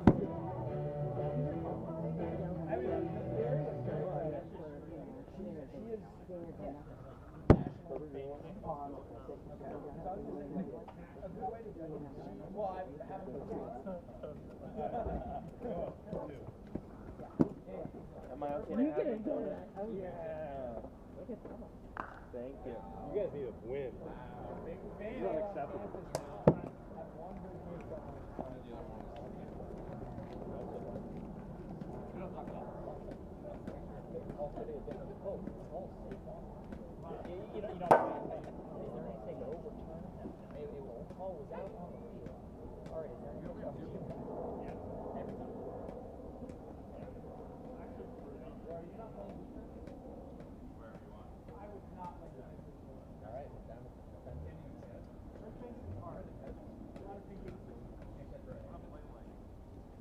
So we'll get things going here in Game 3. Enforcers down to only 3 guys. Cole Brandt not here. I actually don't know where he went. Did he just leave? Sometimes it's almost an advantage, though, when you have 3, because then when you're hitting, I mean, especially if you have good hitters like these 3 are. Yeah, you're in a fantastic spot. Just get on, yeah. But they are going up against Moses Valdez, and you never know what you're going to get with him. Yeah, certainly not a guy you can discount at all. So we'll get ready to get things started. Aaron Schofield will lead us off. Schofield, Greenwich, Valdez due up. Jake Oliver on the hill. Sports a 3.44 ERA, 47 strikeouts on the year. 5-3 record over 34 2/3 of work. Schofield swings a 380 stick on the year. We'll get things started here in Game 3. What has been a wild and wonky series so far. Oliver fires in 66 to open up on Schofield. Really sets the tone there. Like 100? Perceived 107. That'll miss up and out. You know, I'm intrigued to see what the speed trade-off is like, because of course this is only 38 feet rather than the 60 feet, 6 inches of a major league mound. 66 to 47 is crazy. They dropped that one down to 47, but Oliver behind 3-0 on Schofield. Gets him to swing at 55.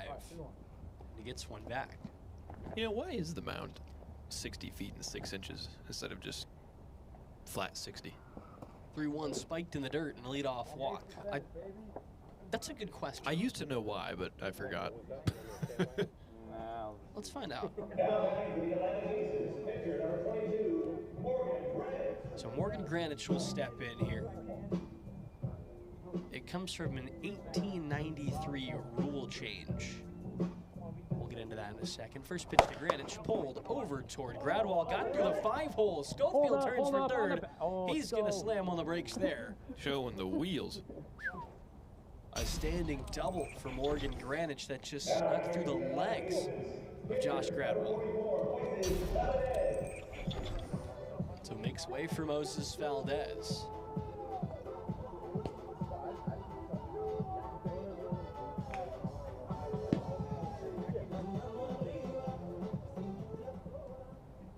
Valdez goes to work with 2 runners in scoring position, swings at the first pitch and destroys it. Moses Valdez uncorked on that one. That was a no-doubter. Wow. I mean, that was like, that is way gone. That's crazy, bro. Oh my goodness. I mean, you can't even see that ball land. That might have ended up in the neighbor's yard. That ball was cleared to Tacoma. So a quick 3-0 lead for the Aces as Jace Pratt steps in and takes his strike. Wow. Pratt taps it foul, falls behind 0-2.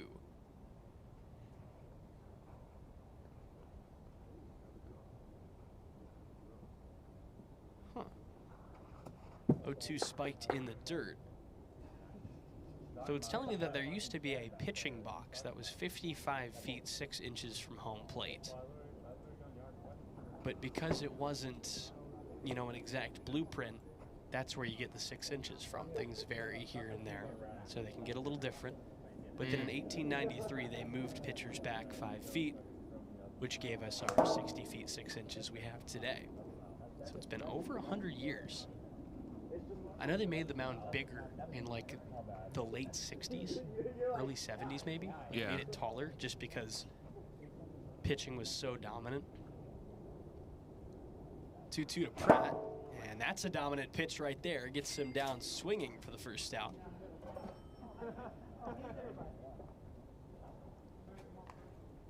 So Dylan Carroll steps in here. Base is empty and 1 out.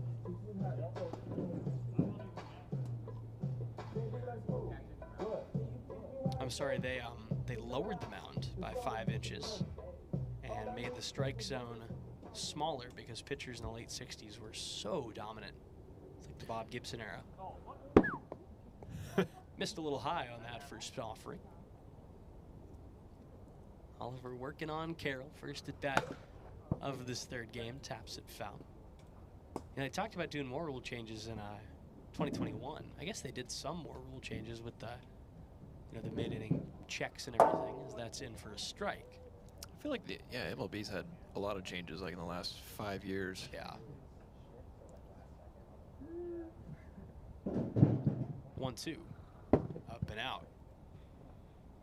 I don't mind a lot of them though, to be honest with you. I'm a fan of really most everything they've done. I don't necessarily love the universal DH, as that's cut on and missed down swinging for the second out. Don't love the universal DH, but outside of that, you know, I think shockingly I'm pretty pro Manfred runner in the regular season. I like the pitch clock. I think the pitch clock is great. I do wish the pitch clock was like maybe 20 seconds or 25, not 15. Yeah. But yeah. Yeah, the universal DH. I don't know. Schofield takes the ball. I don't really mind it. I always like seeing pitchers hit. That drops out ball too. You know the last pitcher to ever, like, regular pitcher that was supposed to be hitting to ever get a hit? Who's that? Zach Greinke, 2021 World Series. Yeah. Yeah. They actually put him in as a pinch hitter. Wow. Because Zach Greinke was such a good hitting pitcher. 2-1 misses upstairs, ball 3. Astros would go on to lose that series, unfortunately. 3-1 drops in at 60 flat, and the count is full. Top of the first inning, game 3, 3-0 Aces your score. The payoff from Oliver. Missed outside, and it's a 2-out free pass. I think it'd be cool if the DH thing was just up to any manager on any given game. I wouldn't hate that idea. I feel like it'd get used more often than not, though. That's the issue. Yeah. And by more often than not, I think they would use it every single game. You know what I also think would be interesting is I coach in high school, and in high school we're allowed to use a DH for any position, not just a pitcher. I actually did know that. That misses upstairs, ball 1 to Greenwich, 1-for-1 with a double. When I was in high school, we had a pitcher who raked, and so they would never DH for him. So that drops out for a strike. Yeah, I mean, most pitchers do hit in high school, but there's a few that don't. Greenwich ground ball over toward first. Throw is not in time. It was dropped. Oliver had it. Would have been an out, but it's bobbled and dropped. So it's runners on the corners with 2 outs now. Top of the first still as Moses Valdez steps back in. Already the 1 moonshot homer. What does he have in the tank here? First pitch in at 61.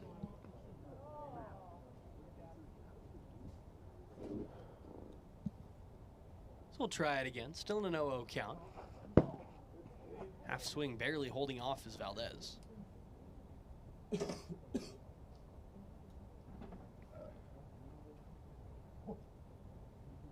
Now the 1-0. Dropped out, bounced off the plate. His 3-run homer was only the second run-scoring situation of this series for the Aces, as that misses low and out. It's 3-0. Yes, when he sent the ball all the way to Costa Rica. First run scored since Dylan Carroll's solo shot in game 1. 3-0 finds the zone in the high inside corner for a strike.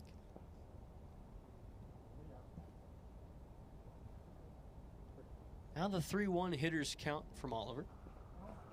Missed above his head, a 5-pitch walk that'll load him up again for Jace Pratt. You should have came in last game. Bases loaded, 2 down, top of the first inning. As Jace Pratt looks to add on to this lead, it'll be Moses Valdez on the hill. And of course, as we said, only 3 players here for the Enforcers now in game 3. So we'll see Oliver, Gradwall, and Van Horn in that order. Everyone's starting to battle the sun. Of course, we're getting into the back 9 of summer here in the Pacific Northwest. So you'll start seeing the shadows get a little longer. It'll get a little darker earlier as that misses upstairs for a ball. And these guys will have to start grappling with the sun in their eyes. It'll run low and out, ball 2. Pratt with Carroll on deck and Schofield in the hole. I was reading an article about all the ways in which hitting is so difficult in T-Mobile Park compared to other places, and one of the things was the sun constantly changing during a game. Ripped back up the middle. Oliver couldn't make the grab. 1 run will score. Here comes Greenwich. No throw home. Everybody else holds up. A 2 RBI single off the bat of Jace Pratt. Ryman accidentally. And it's 5-0. Aces swinging it well to open up this third game of the series. So Dylan Carroll steps in now. 2-on-2 gone. Watches a strike here. 0 for 1 with a strikeout thus far. As he takes a huge cut at 57 right there. I know. Behind 0-2. Oliver deals. Froze him at 58, down looking for the third out. But the Aces plate 5 to take an early lead. Moses Valdez, first opportunity on the hill when we get back.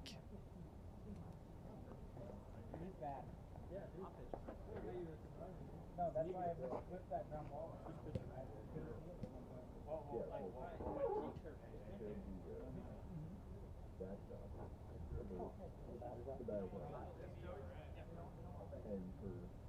The starting pitcher for the Atlanta Aces, right-hander number 44, Moises Valdez.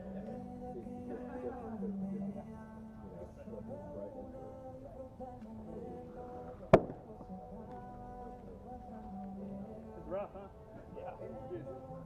Like my cheeks are squinting so much.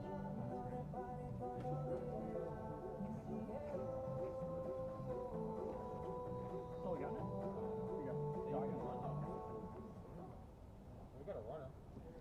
So Moses Valdez will go to work on the hill for the first time this series. It'll be Oliver, Grandwall, and Van Horn due up. The only 3 here, so as expected, the only 3 that'll take any cuts. Enforcers have some work to do here in the bottom of the first, trailing 5-0 after a prolific top of the inning, including a 3-run just moonshot from Moses Valdez, who gets to work by dealing a strike to Jake Oliver.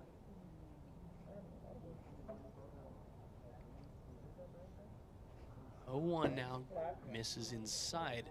Valdez has an interesting delivery. He'll step all the way off the mound on occasion and kind of come in with a sidearm throw.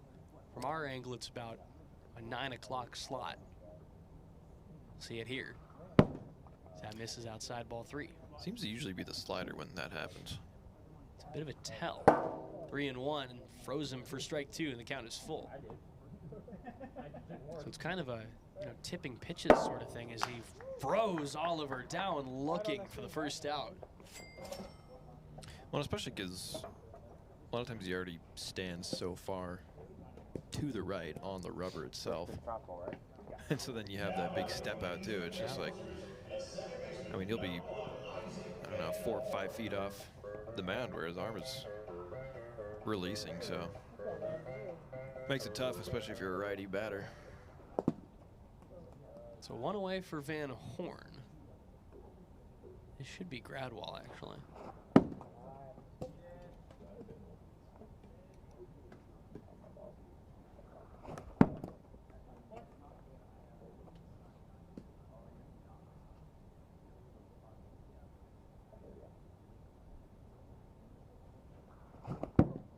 So Van Horn swings through that one, but it's 62, saved by the speed check. So behind 2-1 here. Leaves outside, ball 3.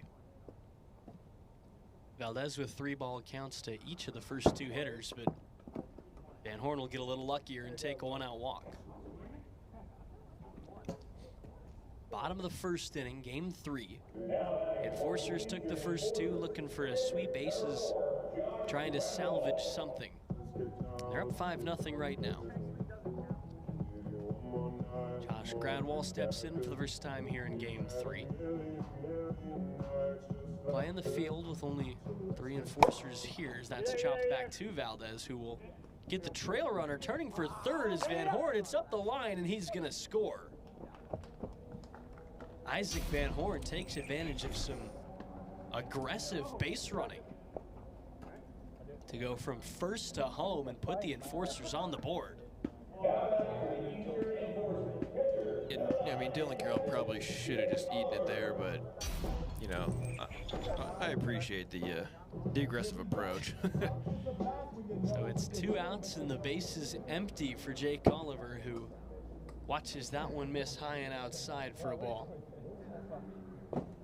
And does the same here. Healthy cut saved by the speed check at 61. So the Enforcers at 18-8 right now. That'll miss outside ball 3. They sit atop the league by themselves as that's popped up right side. Carroll's underneath it, and he makes the play for the 3rd out. Enforcers get a run, but nothing more. 5-1 as we head to the 2nd. I mean, it was also ankle. Yeah, I think I saw he tore it like. Tore it like up here, like, which is good. It takes a lot longer if you tear it. The lower you tear it, takes longer. So you tear it super high.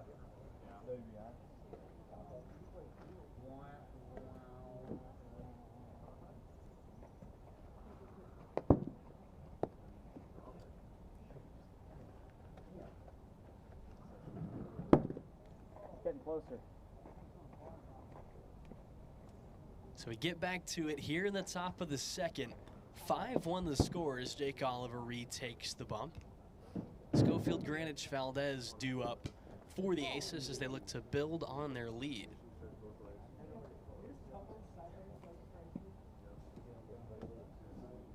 Schofield 0 for 0 with a pair of walks in this 3rd game. Will lead us off. Oliver, a 38-pitch first inning. Let up 5 runs on 3 hits with an error to boot. The Enforcers currently have 1 run on no hits.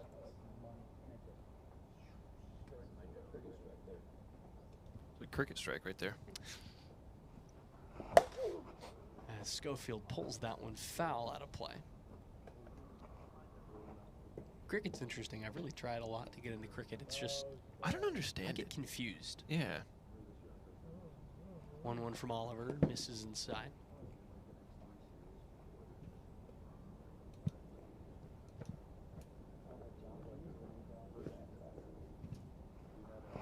(2-1) popped foul onto the roof. Hello. All square 2-2.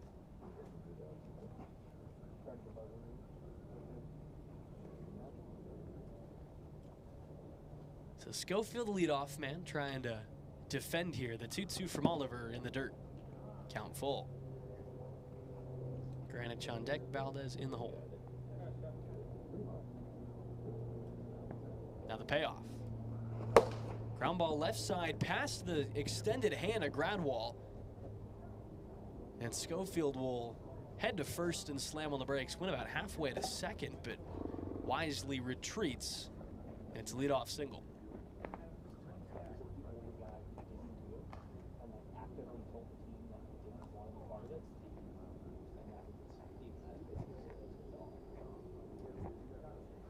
So Morgan Greenwich will step in here. 1 for 2 with a double in this 3rd game. He'll have a chance to build on that first inning extra base hit as he takes the ball here. 5-1 your score, top 2nd. Aces looking to extend their advantage. They're just trying to salvage this 3rd game. Dropped the first 2. 2-1 the final score in game 1, and then 11-0 in game 2. 2-0 to Greenwich, cut on and missed at 56.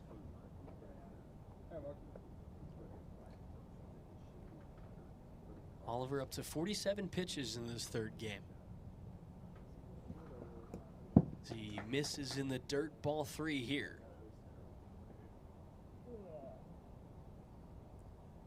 Takes a deep breath, comes set, fires home. The 3-1 missed outside, and a 5-pitch free pass puts runners on first and second with nobody out for Moses Valdez again. Already one big-time homer, part of a 1-for-1 day. He's got the homer, he's got a walk. Can he make it 2?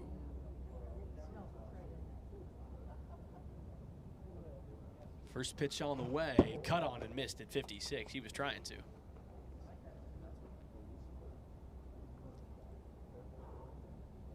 Now the 0-1.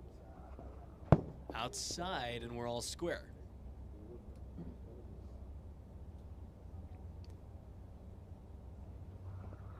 That'll miss upstairs. Still a beautiful day here in the Pacific Northwest. Late July, and to your point earlier, I mean, man, this season has gone by quick.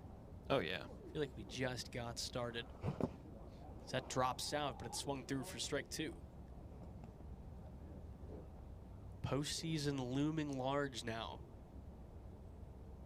Only a handful of games to play. This has popped up left side into the trees. Make it 2 for Moses Valdez. He is on fire right now. A 3-run shot, and it's 8-1. That was another tank. Not quite like the first one, but still. I think it'll be hard to top that. Yeah, that was an all-timer. I don't think we'll ever see something. I mean, we will, but that was big time, that first homer. This one up into the foliage. Still nobody out here in the top of the second. 8-1 aces the score now. As Granich exchanges some words with Jace Pratt. First pitch on the way here. Turned on left field, and that ball is gone. Oh, they're going to say it's not. It hit that yellow line. Yeah, if it hits the yellow and then falls back in field, then it's in play, so. Wow. I thought that was gone. I thought that was way gone, and it seems that everybody did. Yeah. I mean, it literally was the farthest part in the park. If hit it anywhere else, it was gone. So it'll go down as a long single. That's crazy. Wow. Dylan Carroll steps in now, takes a huge cut at the first pitch. He tried to turn on it. Everybody trying to get into the party now. As that misses in the dirt for ball 1. Still nobody out here in the top of the second. 8-1 aces the score as Carroll taps it foul and falls behind 1 and 2. Schofield, Granich, Valdez, the next 3 to hit. Should we get there? I guess we will. As that's a rocket to center field, and that one is way gone. No doubt about that one. Deposited into the trees. It's 10-1. It's interesting for a lefty, you know, he hits pretty much all his home runs to the left of that 102 sign out there in center field. No, it hit the yellow. It's just right between those 2 trees every time. It's kind of the old Chas McCormick strategy. He loved going the other way with his homers. Schofield fouls that one back to start us off. 10-1 the score now. Ace is cruising here in game 3. As Schofield watches that one miss up and out for a ball.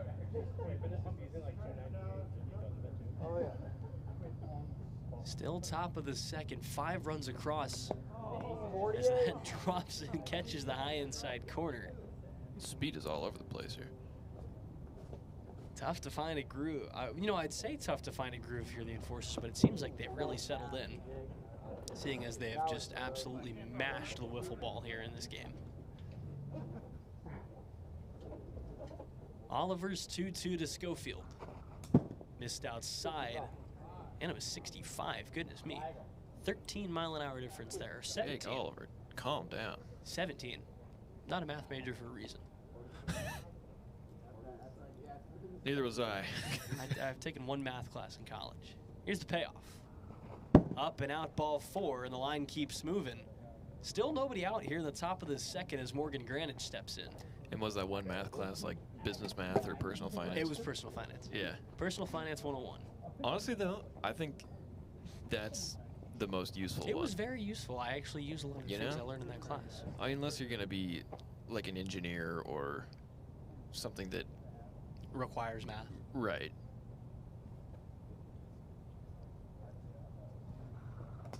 Stay in school, do your homework. Very important. Once you get to college, then you can start taking a lot of fun classes. Even in high school, you start doing some fun stuff. Late in high school, second half of high school. Greenwich ahead 2-0. Trying to keep this party going. Takes a big cut at 58, but can't connect. Took one science class. It was geology? Geography, actually. Oh. Yeah. 2-1 misses inside.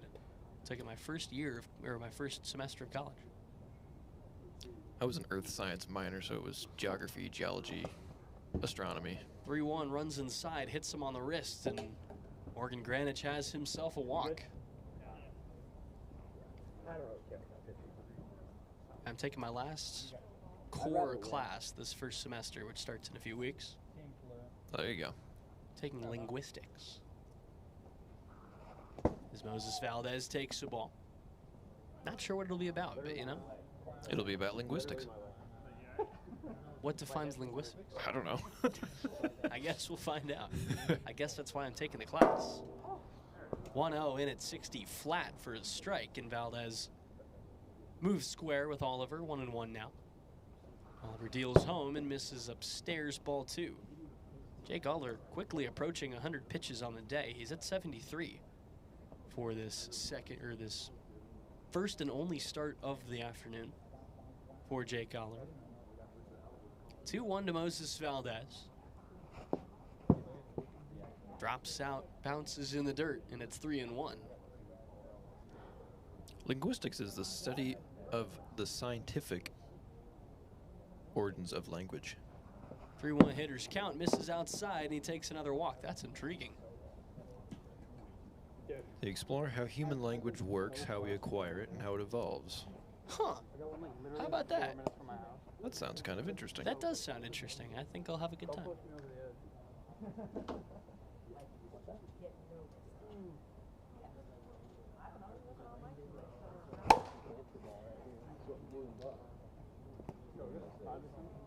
Jace Pratt steps in here, pulls it foul on the left side.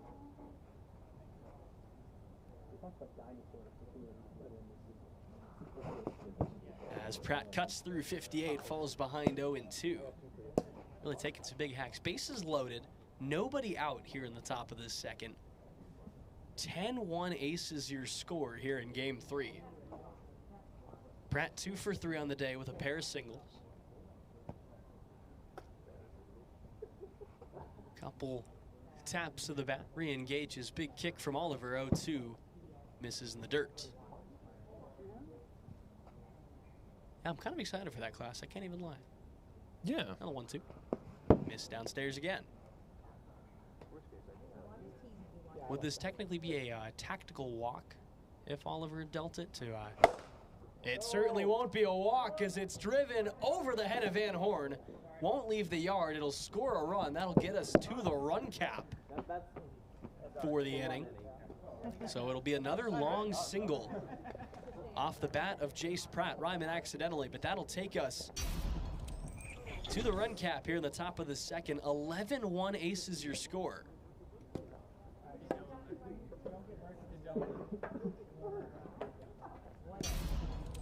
To not get any runs here. But what, I want to hit a home run. But what if I hit the side? $400? Oh, even better. 400 million? $1 per subscriber that we have. Ooh, yeah. Whoa. You guys got to score 1 to extend the game. Hey, I'm pitching next time, right? Yeah. I'm gonna put it right now. Oh! No. Oh, geez. It's not the spirit of the game. This is my last game. Oh, it's your last game? Yeah. You going to school? Where are you going? I've been going to school. I gotta go. See you guys. See you, Morgan. See ya.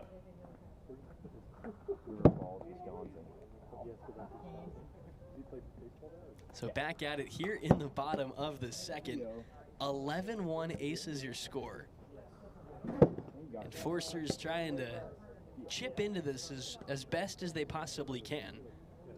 I believe I heard that Dylan Carroll said this is his last game here. I'm assuming he's heading back to Wisconsin where he plays college baseball. And it appears he'll take over on the hill, potentially.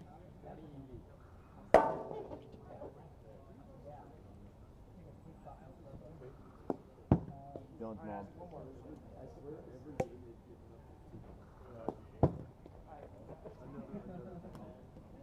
So it sure looks like it. Looks like we might get a Dylan Carroll pitching appearance here.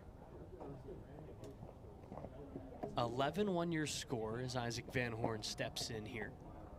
Bottom of the second.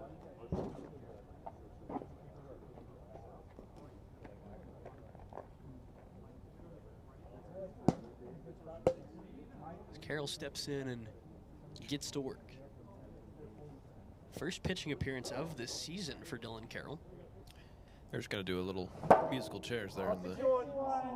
As they'll get a speed check here. He hasn't pitched much. Only 39 innings pitched on the career for Carroll. As he gets Van Horn to swing at 59 there. 51 Ks though, that's pretty good. Not too shabby. That'll miss outside.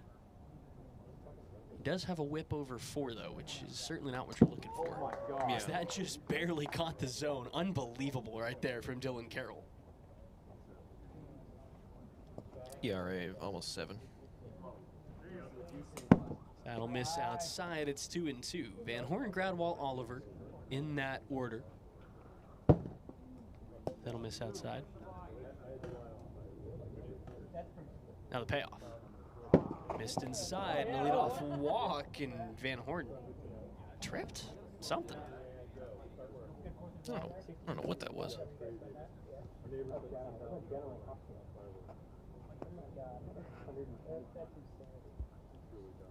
So Josh Gradwall steps in, takes the ball outside. Oh, hey. The production team is discussing Days of Our Lives right now, the daytime soap opera.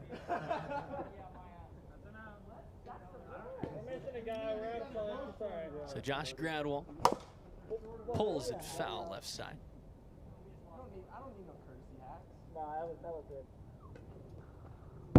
That'll miss up and out. Gradwall jumps ahead 2-1. Oliver on deck. That one's flared back. 61, a speed check. Carroll looking pretty good on the hill. Yeah. Not necessarily completely out of his element. Behind 2-1 here, facing Gradwall. Oliver sits on deck, Van Horn in the hole. Bottom of the second inning, 11-1 your score. In this third and final game of the series, Aces just trying to salvage it. Enforcers going for the sweep as that's tapped foul. It's 2-2. We do have word that General Hospital has had 62 seasons. That's fouled back. Wasn't Stephen A. Smith on that show? Pretty much everyone was on that show. Oh, were you on that show? A lot of, well, a ton of famous actors got their start on that, like George Clooney, Mark Hamill. 2-2, spiked in the dirt, count full. Maybe they should have us on. Among others. They should do a wiffle ball special. That'd be great. Count full 3-2. The payoff upstairs, and it's back-to-back walks to open up this bottom of the second. Jace Pratt was calling for us to just reset the count and just let him keep swinging. This is the second series of Week 9. We'll see the Cyclones and Wolfpack on Wednesday, and then the Pilots and Nighthawks a week from today. As that's pulled left side under the hand of Granich, Van Horn will turn and head for home. It gets away from Schofield. Here comes Gradwall, throw to the plate. It was bobbled. A pair of runs score. A standing double for Jake Oliver.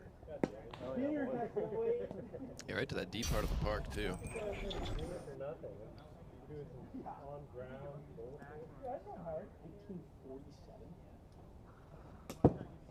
So back to Isaac Van Horn, who takes the ball outside and pops this foul, but it's 62.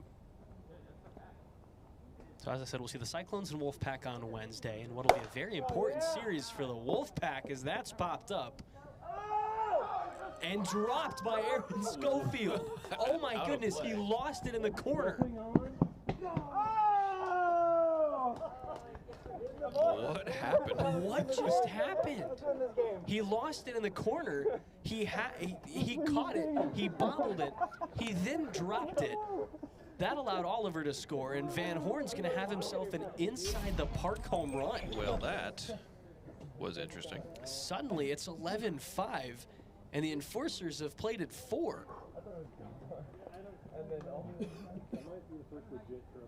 You know, we were joking that we're having, you know, blowout banter, but suddenly this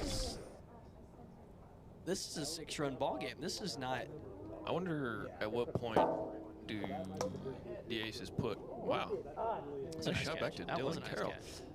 At what point do they put Moses Valdez back in? They can't. Oh, right. 2-1, smoked into the corner, fair ball, and Josh Gradwall's going to have himself a single. Line keeps moving with nobody out. Even if we get 6 for time.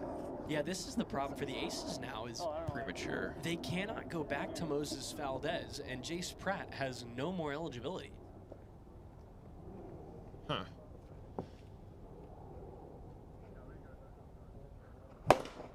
So that's a rocket to Valdez, who makes the play, throw to first, not in time.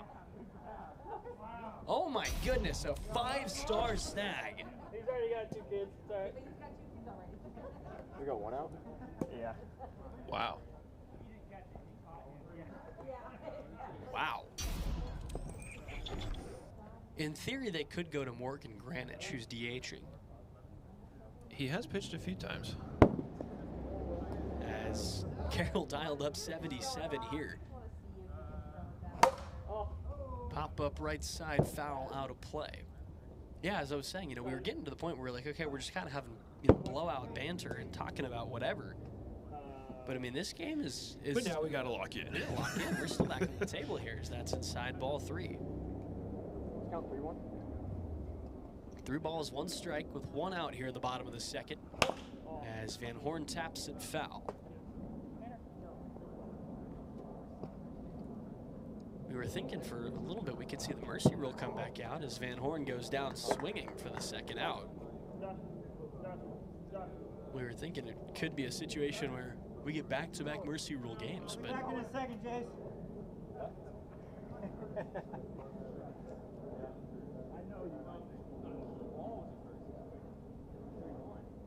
No, you got 2.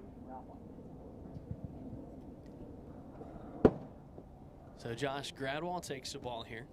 6-run ball. As that's popped up center field. Schofield this time makes the play and hauls it in for the 3rd out. But 4 in the second. Keep the ball game going for the Enforcers. It's a 6-run ball game as we head to the 3rd. Honestly, we threw a lot of those away.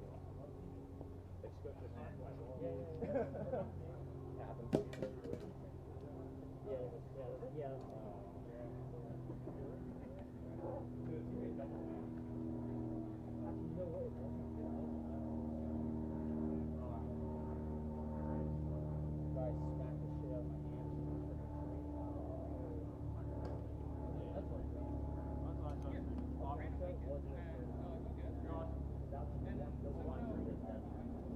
To the top of the 3rd we go, and Jake Oliver with more work on the hill. No run cap here in this 3rd inning, which led us to quite a interesting game last Monday. A 22-16 final score between the Cyclones and Stingers as Dylan Carroll takes the ball.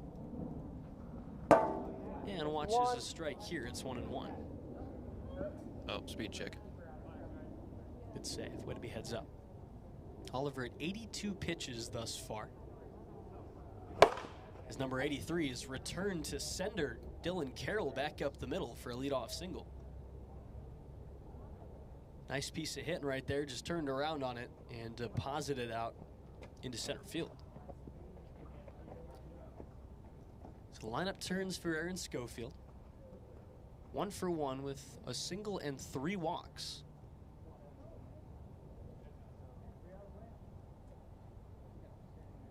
First pitch on the way here from Oliver. Rocket into left center field, and another one out to that corner in right field as Carroll's in safely at third. That just died. Yeah, that ball just dropped out of nowhere. Oh, that is strange. Huh. This weird and wonky series just continues. So they petition back to second, but Carroll did in fact step on the bag. So Morgan Granich will step in here. Leaves that outside for a ball to get us back out of there. I'm sorry, it's Moses Valdez. Did Morgan leave? Yeah, Morgan had to leave. Ah. So Morgan had to hit the road as we're now north of the 8 p.m. hour. Those long shadows that enveloped the field for much of the game have since dissipated. The sun is set below the trees. That's in the dirt for ball 4. So that'll walk the bases loaded for Jace Pratt. And we'll see what he can uncork here. Still nobody out in this top of the third as Pratt takes the ball here.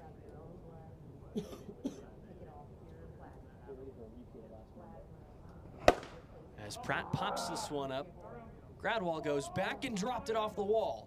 1 run will score. Schofield will hold up at third. Jace Pratt's in with another long single. And it's 12-5 Aces.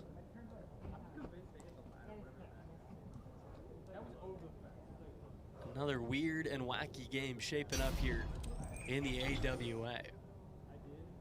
So Dylan Carroll will step in again. Bases loaded, nobody out, takes a ball here. Aces with 12 runs on 11 hits. Enforcers with 5 on 3. Big cut at 57 right there, but Carroll just taps it foul. Now the 1-1. Another healthy hack at 53, but he falls behind. Already 1 run across. Aces looking for more. Still nobody out in the top of this third. As it's in at 64. Goodness me. Jake's a little hot on the radar tonight.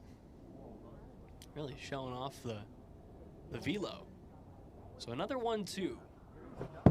Got him at 59, down swinging for the first out. So the lineup will flip for Aaron Schofield after the swinging strikeout of Dylan Carroll. Bases still loaded here in the top of this third.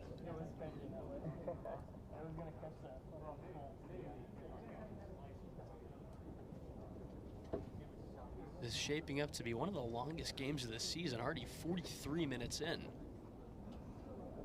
Could we see an hour-long third and final game of this series as Schofield takes the ball up and out? 1 out now here in the top of the third. He got mixed up with 61 right there. The longest series I've ever seen in my 4 years at the AWA was 3 hours and 39 minutes. And at 48 for strike 1. This one's 2 hours and 25 minutes thus far. You want to tell us that story? 3 hours, 38 minutes? Well, it was my first year here, actually. It was Enforcers versus Mojo. Big cut at 56. It's 2-2. And I think there were 13 total innings. Oh, wow. Yeah, because there were I believe there were 2 games that went to 5 innings each. Goodness me. Don't think we'll be hitting that today. No, but 2-2 back up the middle by Gradwall. 1 run will score. Here comes Valdez. He nearly hits the tree. Well, maybe we will. But another pair of runs score. Aaron Schofield, a 2 RBI single. Catching every root in that. Yeah. It's 14-5 Aces.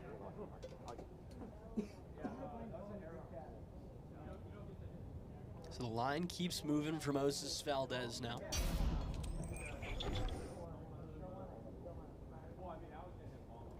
Steps in, taps the bat a couple times. Runners on first and second, 1 away, top 3. 14-5 Aces your score. That's waved and missed at 50. I'll be intrigued to see what happens in the bottom of this inning because Dylan Carroll will have to go back out.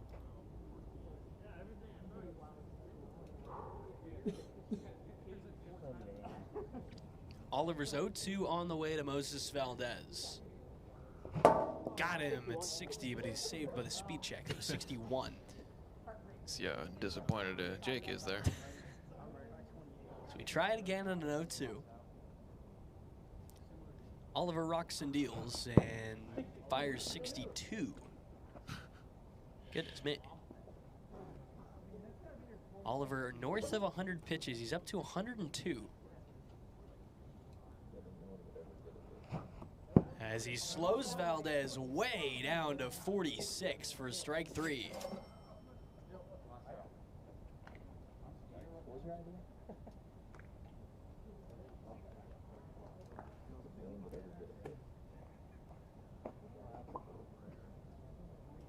So Jace Pratt will step in now. Carroll heads to second. Schofield on first.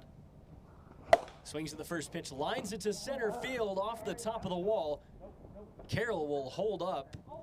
And Van Horn threw it at Schofield, trying to catch him napping, but it's going to allow Carroll to score. I'm pretty sure Schofield was standing on the base. He was standing on second. I think Van Horn must have thought his pursuit of Carroll on there would have allowed Schofield to maybe start scooting for third, but I'm not sure. That's intriguing. So another run will score. It's 15-5 as Dylan Carroll steps back in. Swings at the first pitch, fouls it over toward the Oasis. I'm going to run with that now. With the Oasis. Even though it's nothing about it resembles an Oasis whatsoever. All right, next one. Carroll in a 1-1 count now.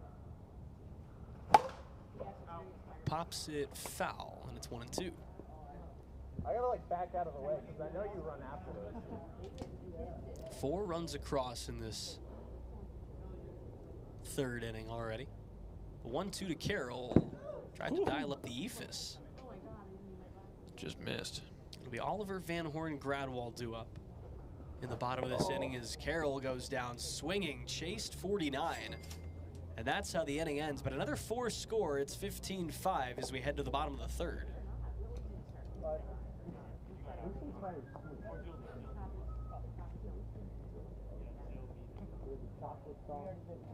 Yeah. Where is it? Who's that? Hey, Shane, who's that? Yeah. Right now.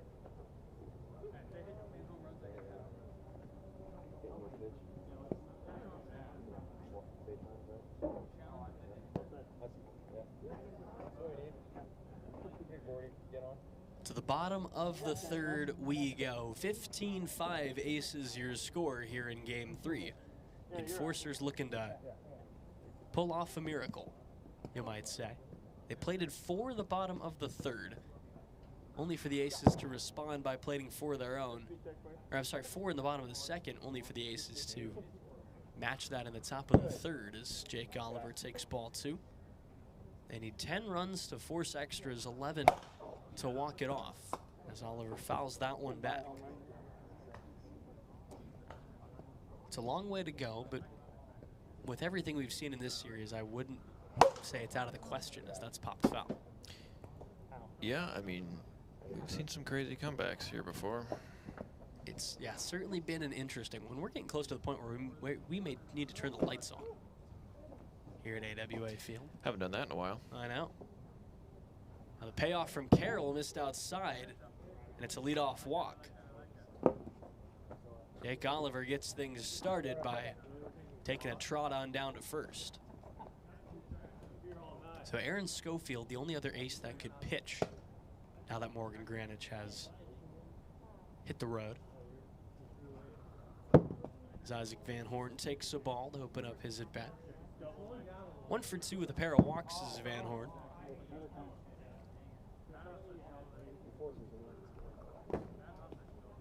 That'll miss inside, ball 3.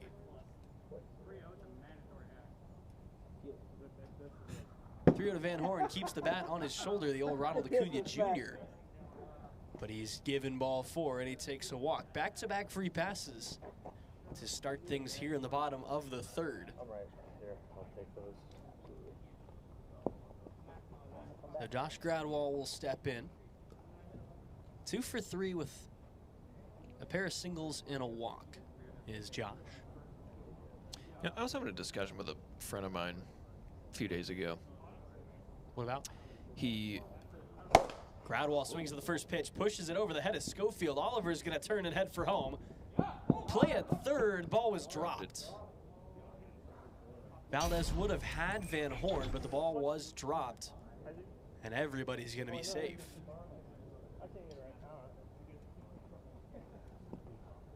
So a run scores, makes it 15-6. And it's 2 ducks on the pond with nobody out. Slowly coming back. Got to take it 1 pitch at a time as Oliver swings through strike 1. So you're having a conversation the other day. That's tapped foul, and dang it, nearly a fantastic grab by Shane. Oliver behind 0-2 as he watches that outside.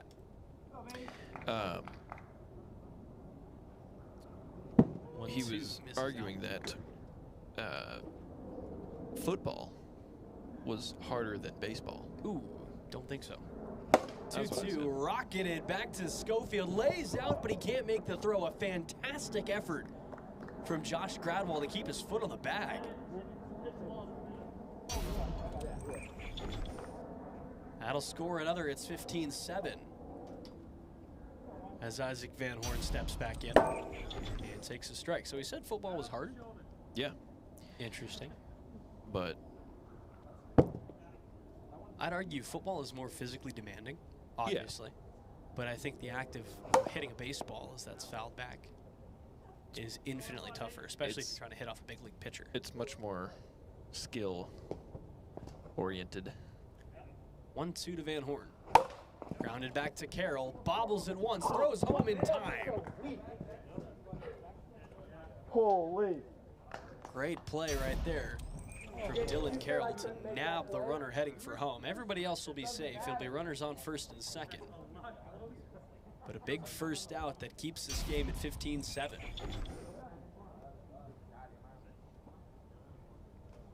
It's a tough one to make coming off the mound, too, for Carroll. But he's able to get it done as Josh Gradwall steps in. Takes a big cut at 58. 1 out now here in the bottom of the 3rd. So that'll miss outside. Same spot, same result, and Gradwall goes ahead 2-1. Just gets a piece. 2 balls, 2 strikes, 1 out. 2 on here in the bottom of the 3rd. 15-7 ace is your score. 2-2 drops out and the count is full. Now the payoff. Back. So I made the argument that you could have 3-2 fouled back again. And I'm on it. Probably 10, 15 at least MLB players who could show up to training camp right now and would make a roster in the NFL. Payoff pitch up and out, that'll load him up. I agree with that. But I don't think there's a single NFL player that would make an MLB roster. Oh, I doubt it. Well, I mean, maybe Kyler Murray. I was going to say, there's a few guys. As an outfielder? There's a few guys that I think definitely could. Just because they played, in college or were part of minor league organizations. Yeah. But like when you've been out of it that long. Yeah. There's a kid, Bryce Bechter, I think. He went to Oregon. He was a linebacker. He was drafted by the Astros. He was in their farm system for a while. Oh, yeah. As that swung on and driven to right center field, left center field, sorry, that's going to score 1 run. Here comes Gradwall.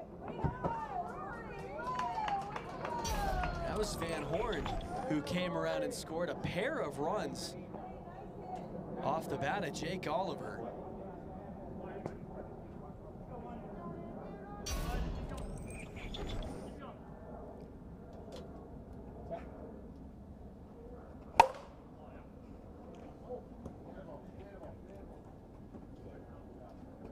So Van Horn swings and fouls the first pitch the other way. 15-9 the score now, as that's going to run up and in on him.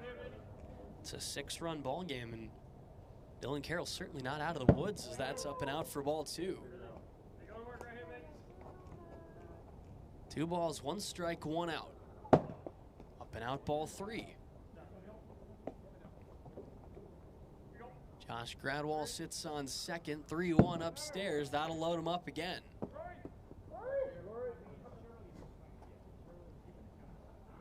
Rory Swanson dealing with that wrist injury. He'll take over at third. He's essentially pinch running for the rest of this contest. I got you. Ow! Right in the tricep. The one over the zone the whole way, too. It didn't just drop. No, it was just so. It missed. Oh. It felt so good. We had Josh. I thought he played the first game.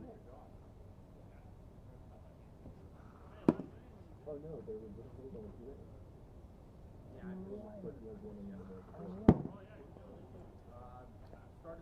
So Jace Pratt getting warm, and he'll take over. And we just had this discussion. We said, is he eligible? Because we played 2 games already, and he started both of them. But that second game was only 2 innings. So he's still got some eligibility left. He'll come on with 1 out in the 3rd. Try to put the finishing touches on a Game 3 win for the Aces. An intriguing developments to close this series out as Gradwall grounds it over toward Valdez. Force out made at 3rd, and there's 2 down as a run scores. Gradwall comes home. Van Horn goes to 2nd, and there's a base open now for Jake Oliver. 15-10 your score. So it's a forced play at any bag now. Oliver swings to the first pitch, jams it toward Valdez, and it takes Jace Pratt just 2 pitches to wrap up this 3rd and final game. An offensive shootout to wrap up this series. The Enforcers take 2 of 3. They make their way back to the top of the league at 18-9, a game clear of the, or I'm sorry, or a game clear of the mojo for the lead. As the Aces pick up win number 14 on this season. They stay put in 4th. Thank you all for joining us. Enjoy the rest of your Monday. We've got another good one on Wednesday. We'll see you later. See ya.